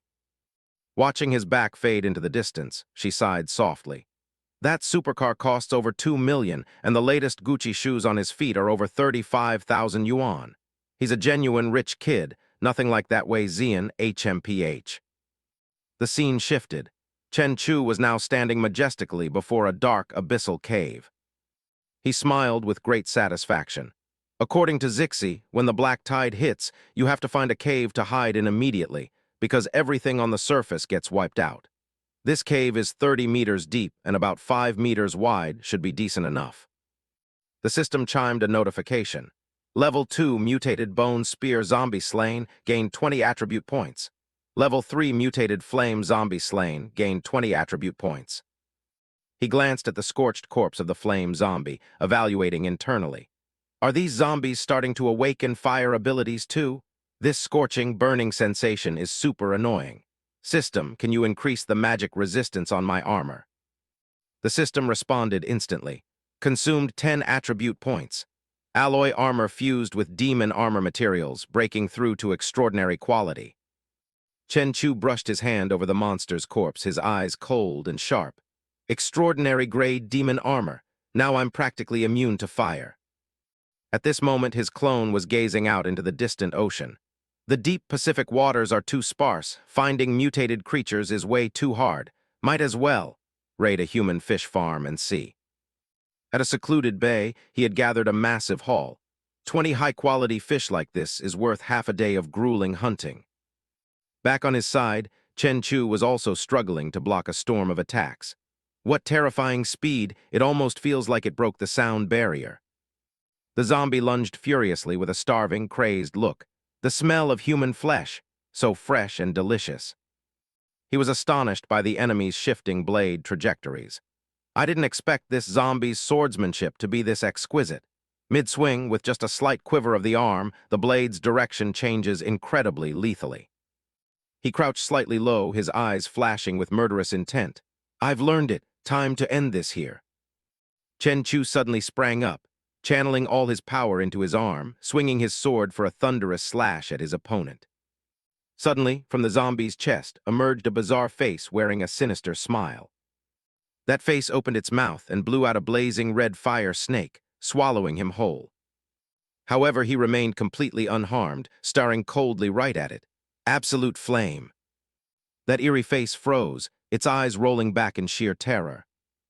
As the enemy watched in shock, he dashed forward like lightning, claiming the zombie's life with a single strike.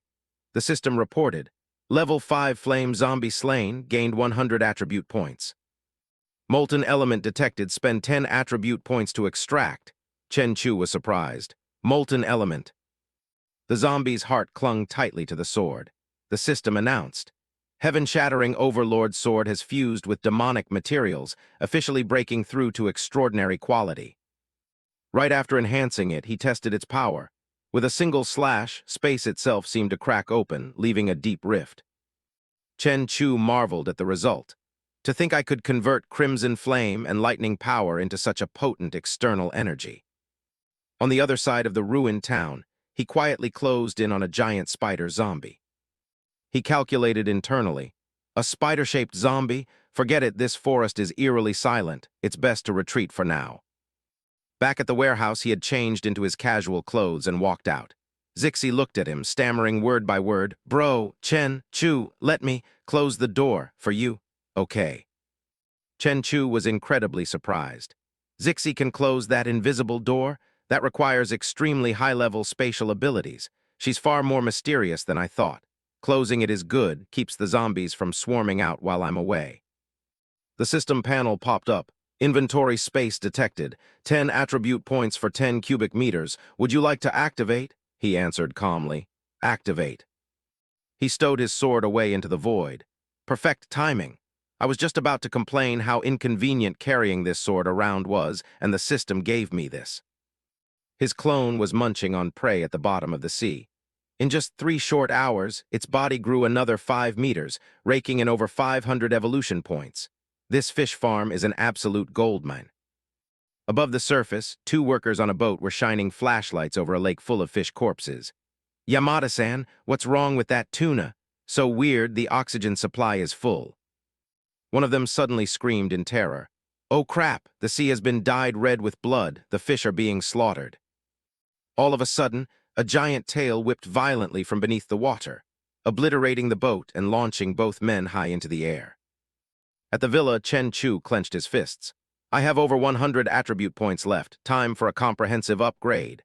The system chimed. Consumed 40 points to enhance chi sense, broke through to intermediate. Consumed 60 points to enhance snap kicking, broke through to advanced, renamed to moonwalk. He sprang high into the sky, closing his eyes to feel it. The range of my chi sense has expanded from 100 meters to a whole mile. Moonwalk even lets me walk on air for short periods.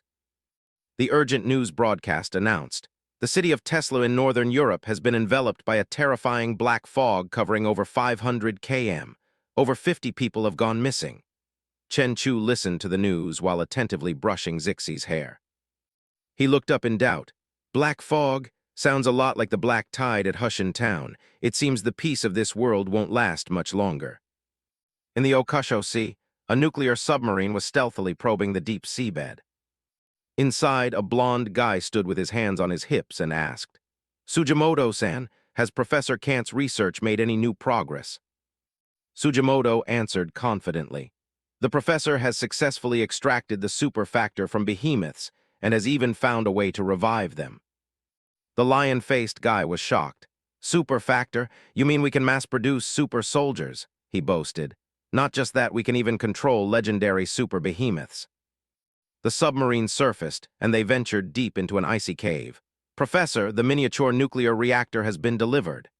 The old professor smiled in satisfaction. Good, we're almost at the excavation site. Appearing before them was the massive corpse of a behemoth with an ancient sword pierced through its stomach, imprisoned inside a colossal glass enclosure. They frantically installed an electrical ring around the giant behemoth's body. From inside the enclosure, shouts rang out. Electrical ring installation complete, another immediately reported. Nuclear power source fully connected. The old professor looked up proudly and ordered, inject the nuclear energy directly into the behemoth's body. It's about to be revived. It's very intelligent. It knows full well this electrical ring can end its life, so it'll definitely submit to our control. Sugimoto walked up from behind, kissing up to him. Professor Kant, you are truly a magnificent genius. Your stature has already surpassed Einstein. The behemoth began to show its first reactions, its massive muscles twitching menacingly. Kant cheered like a madman. It's a success. The behemoth is coming back to life. They were so busy celebrating that they completely failed to sense the Grim Reaper approaching. From afar, Chen Chu's clone was boiling with rage. These scumbags dare to revive a behemoth. They deserve to die. With that thought, he stomped his foot hard, the terrifying force causing the ground to quake violently. His sudden appearance scared the living daylights out of everyone present. It's a behemoth. Everyone listen to my command, hold it off at all costs, or we're all dead meat. Snipers, open fire now. Professor Kant ordered in a panic. Sugimoto, hurry up, retreat to the sub. The soldiers below fired wildly and continuously at him. One even recklessly threw a grenade to stop his advance. Standing amidst a hail of bullets and bombs, he remained completely unmoving, his razor-sharp eyes instantly locking onto the 3 guys trying to flee below. The iguana lifted its foot, terrifying Sugimoto, his heart hammering in pure horror. His eyes remained looking down at the crowd below with the utmost contempt. Suddenly, he slightly closed his eyes and crouched low, preparing to unleash his power. The soldiers howled in despair. Those are 24 armor-piercing rounds, and missiles too. This gear is enough to start a small war. Why isn't it taking any damage? Chen Chu whipped his tail violently, launching them into the air, mocking them coldly. So the so-called superhumans only have this mediocre level of combat power. With that thought, he flexed and spewed out a blazing fire. The petty soldiers hit by the attack only had time to scream from the burning pain before coughing up blood and dying on the spot. In the distance, Sujimoto and Kant had managed to squeeze into the submarine to escape. He glanced over, his gaze sharp as a scalpel, trying to escape. Chen Chu spun around, blasting a terrifying beam of energy from his mouth that blew the entire submarine to 100 pieces.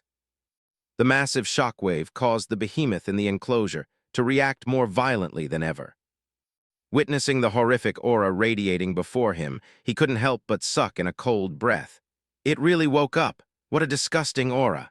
I need to put some distance between us before I finish it off completely. No sooner said than done. He instantly fired a blast of lightning from his mouth. The lightning struck the behemoth's body squarely, making it howl in agony. I just woke up. My flesh and bones aren't tough enough yet. No. The system chimed a notification. Damaged ancient factor detected. Would you like to absorb it? Chen Chu looked at the behemoth's mangled flesh, emitting a bizarre, sparkling light, and muttered, "Even though it's damaged, I can still use it. All right, absorb." The notification panel popped up constantly. Your clone gained 5 evolution points and 0.5 constitution through resting. Your clone gained 5 evolution points and 0.5 constitution through resting. At a quiet cafe, Chen Chu sat in deep thought. After absorbing the damaged factor, I can actually get stronger just by lying perfectly still. Meanwhile, Zixie was completely engrossed in eating her cake. This is so delicious. Suddenly, the phone on the table buzzed with a new message notification. Sidu Tianchen texted, "Senior, are you free tomorrow? Let's grab a meal together." With a face full of suspicion, he quickly replied, "Sure, I'll come pick you up at 11 a.m. tomorrow." The scene shifted inside the teleportation portal. Chen Chu was executing masterful flips to dodge the slashes from the flying zombies. Sick! These blades! Even an armored tank would probably be ripped to shreds. He sprang up and swung his sword, cleaving the monster in two. Level 4 Demon Slain gained 50 attribute points. Hearing this, he felt a bit disappointed. Only level 4? I thought it'd be at least level 5. Then he dashed off to hunt his next target, focusing his senses as he moved. Found it. From afar, a giant worm slithered over and launched a massive attack, forcing him to leap backward to dodge. Chen Chu roared in fury. "You dare damage my extraordinary grade demon armor. 50 attribute points, enhanced demon armor right now." He stomped hard on the ground, using the momentum to charge at the giant worm, unleashing a relentless barrage of attacks. However, all of his attacks were completely blocked by a solid energy shield. He was slightly surprised. It even has an energy barrier if that's the case. A brutal zigzag slash was swung out, severing the worm's head from its neck instantly. Level 6 Demon Slain gained 200 attribute points. Chen Chu, holding the flaming, lightning crackling sword, began upgrading his stats. 100 attribute points to enhance Wai Zhao, 100 points to enhance Crimson Flame. The sword's flame temperature just skyrocketed from 3,000 degrees straight to 10,000 degrees. With that said, he swung his sword. A burst of blade aura flew far and struck a giant dragonfly right out of the sky. The attack range has reached 30 meters. For these dragonflies, it's 1 slash, 1 kill now, haha. The attribute panel appeared clearly. Name, Chen Chu. Level, Earth Realm. Status, Elite Awakened 1, Powerful Ferocious Beast Lord fused with Ancient Factor. Evolution value, 7621000000, alongside thousands of other mysterious abilities. He sat comfortably on his sofa, reviewing his strength. For defense, I have Wai Zhao. For ultimate moves, I have Absolute Flame. For long range, I have Crimson Flame Blade Aura. For perception, I have Chi Sense. And I even possess a highly enchanted demon armor and overlord sword. He looked at the blazing red power swirling in his palm.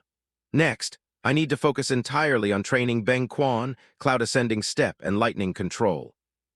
The next day, Chen Chu drove his supercar to pick up Sidu Tianchen. The students upstairs gossiped endlessly. Isn't that the campus belle, Sidu Tianchen? Even the campus belle can't resist the allure of a supercar, huh? Since when did the atmosphere at Enning Uni get this trashy? Down below, she was smiling brightly at him. "Senior, my treat today, what should we eat?" He coldly crossed his arms and answered, "Let's go eat seafood." At the restaurant, Chen Chu held the menu and ordered decisively. "I'll have a 2 kg wild spiny lobster and 2 portions of Balan oysters imported from Country F." The girl started panicking as she looked at the menu. "Every dish is so expensive. Ordering all of this will cost over 70,000 yuan. But my budget is only 10,000. This is my entire allowance for the last 3 months." Thinking that, she stammered in embarrassment. "Senior, I only brought 10,000 yuan. Can you lend me the rest later? I promise I'll pay you back." He waved his hand dismissively. "It's fine, put it on my tab, eat as much as you want." Hearing that, she held her cheeks and looked at him with admiration. "You're amazing. I heard you rarely come to school, so it turns out you were busy with your career. A man focusing on his career is definitely the most attractive." Chen Chu smiled modestly. "Not exactly. I haven't been coming to school because I was busy killing monsters to level up. I didn't have time to manage the company." Sidu Tianchen was clueless and didn't understand at all. "Huh, killing monsters to level up like a video game?" Then she quickly leaned over to peek into the tank. "Wow, this crab is so huge." His gaze upon the crab suddenly turned cold and lifeless. "If the apocalypse truly breaks out, I wonder if this bustling, prosperous city will still be able to exist." At a luxury mall, Tianchen meekly followed behind Chen Chu, walking silently among the glamorous stores. She thought shyly to herself. He said we were going for a stroll after eating. Who knew it would be a stroll around the LV stores? A single meal cost over 80,000 yuan, and casually buying a few outfits will burn through 2 to 300,000. My God, my monthly living expenses are only 2,000. It doesn't even add up to one of his buttons. He unexpectedly grabbed Tianchen's hand, turning his head to say gently, "Let's go, let me buy you a few outfits." That action startled her, her heart racing as she wondered, "Why did he grab my hand? Will he think I'm an easy girl? Oh my God." A while later, the saleswoman stood frozen looking at the mountain of designer clothes piled on the counter, while Chen Chu had one hand in his pocket, wearing a textbook CEO smile. "Wrap it all up, swipe the card." His decisive action left Tianchen completely dumbfounded. The saleswoman could only force a polite smile, judging internally. Him again. The girl with him last time was already gorgeous, yet less than a month later, he swapped her for an even prettier one. Tianchen happily carried the bags of clothes, marveling inside. My God, spending over 300,000 yuan on clothes on the very first date. He really throws money around like it's dirt. She blushed watching his broad back, her mind a tangled mess. Is he going to take me to a hotel later? If that happens, what should I do? At the same time, in a nearby gym, the gym-goers were screaming in pure terror at the horrific appearance of a shadow monster. With the sharp intuition of a superhuman, Chen Chu instantly realized something was wrong. He turned around and told her, "I have an urgent matter to handle right now. Let me drop you back off at school first." Hearing that, Tianchen felt a flash of disappointment. Does he really not have any ulterior motives towards me? She quickly reassured herself. No, maybe he just wants to take things slow, or maybe I'm just overthinking it. Chen Chu frowned, his cold eyes observing the surroundings. It feels like a spatial rift is appearing around here, truly bizarre. A moment later at the gym, he stood outside observing the scene and immediately discovered the truth. Chen Chu pondered as he assessed the situation.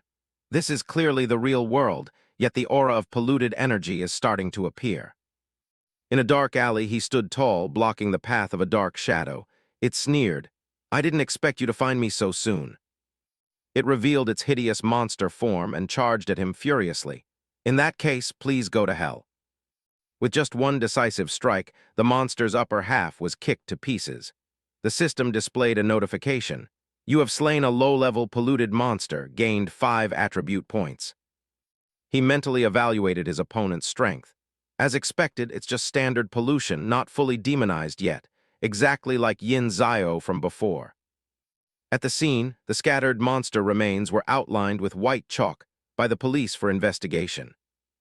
Guanda stood in the middle of the scene, arms crossed, telling his team, I originally planned to use this polluted monster to test the results of your half-month of grueling training, but someone beat us to it. Looks like this person possesses a fire-type superpower. He couldn't help but wonder in surprise. Since when did N-City get someone with such a powerful fire ability? Meanwhile, Chen Chu was sitting and watching the news on TV. The male anchor had a grave expression. Today, hundreds of thousands of spatial rifts appeared simultaneously across the globe. We regret to inform you, the apocalypse has officially descended. He frowned in thought. So the apocalypse actually began in '99. Over the past 20-plus years, the death toll on apocalyptic battlefields nationwide has reached 500,000. Chen Chu took out his phone to research, his heart heavy. These 20 years of peace were bought with the blood of soldiers. Now, humanity has entered the era of universal evolution. Everyone has a chance to become a superhuman. He stared at his phone screen. These are just brief, publicly available details, not comprehensive at all. If I want to know everything about the apocalypse, I'll have to go register at the Special Bureau. In another dimension, a terrifying battle to the death was raging between a giant sea whale and Godzilla.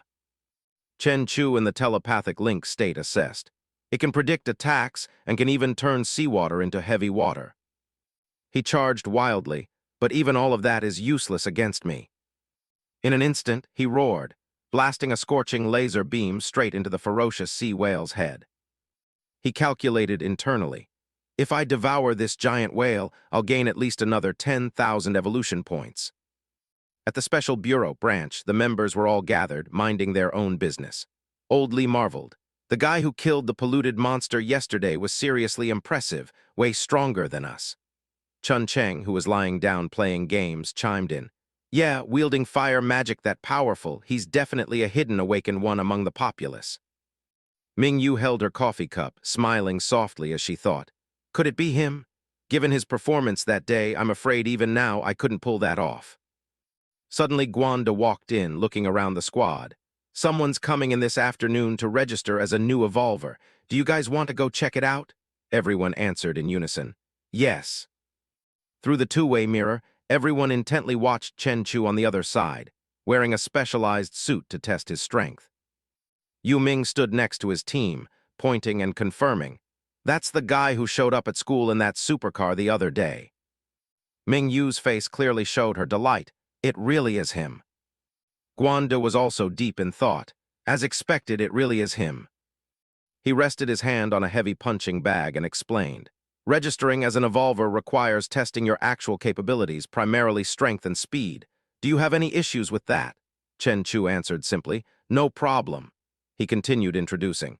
This is a power meter, max display is 15,000 kg. Later, hit it with all your might. Chun Cheng asked Old Lee curiously, what star level do you think his punching power will reach? Old Lee pushed up his glasses. He took down a polluted one yesterday, so he's definitely stronger than us. He should hit at least a strong 2-star level. Yu Ming next to him was full of anticipation. He might even hit 4 stars. Chun Cheng immediately shot that down. Dream on. 4 stars requires 5,000 kg. It's not that easy to reach. Old Lee crossed his arms. Looking at how confident he is, it's like he wants to smash the machine to pieces. Nan Feng behind them chuckled. Hilarious. Our captain is 5 stars and only hits 10,000 caddies. Suddenly, a massive boom erupted from his punch. The machine's screen numbers jumped wildly before stopping at 12,186 kg. In the back, someone yelled in terror. What? A literal 5-star, and a powerful 5-star evolver at that. Chen Chu, however, clicked his tongue in disappointment. I still haven't controlled my force well enough, accidentally overshot the target. Sigh. Guanda stood nearby with his arms crossed, formally announcing. You have reached the 5-star level. You will receive a 50,000 yuan subsidy from the Special Bureau every month.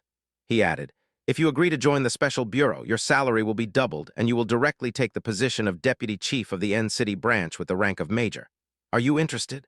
Chen Chu bluntly declined. No, I'm already used to living freely.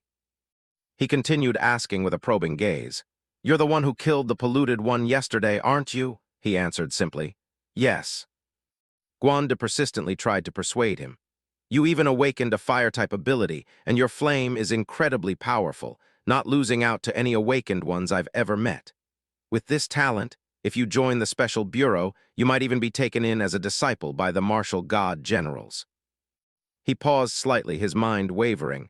Martial god generals, humanity's peak. Chen Chu thought for a moment before deciding. Forget it, the giant iguana is my biggest secret, and I already have my own path of development. Then he said, "Thank you for your kind intentions, Chief Guan." His phone buzzed, and a notification from the N-City Special Bureau popped up. Congratulations to the first evolver of N-City for successfully registering. Chen Chu, male, 21 years old, evolution level 5, superpower, blood red flame. Current civilian ranking, 1. Below were endless streams of admiring and praising comments. Boss Lee called, his voice full of excitement. "Bro, you're the #1 ranked level 5 civilian evolver. Remember to look out for your little bro in the future." Chen Chu sat on the sofa and smiled. "Is that so, Boss Lee? Ha." Putting down the phone, he breathed a sigh of relief and muttered, "I've taken way too many calls today. Even old classmates I haven't seen in ages reached out to congratulate me. So this is what it feels like to be admired by the world." Recalling yesterday's events, after devouring the giant whale, the giant iguana had grown to 90 meters long. His constitution index increased by 1,800 points, and his punching force skyrocketed from 29 tons to 70 tons. Chen Chu rested his hands behind his head, his heart full of confidence. "If covered by Wai Zhao, my current body could even withstand armor-piercing rounds. If calculated according to the Evolver scale, my full power must definitely reach level 7 or 8 by now."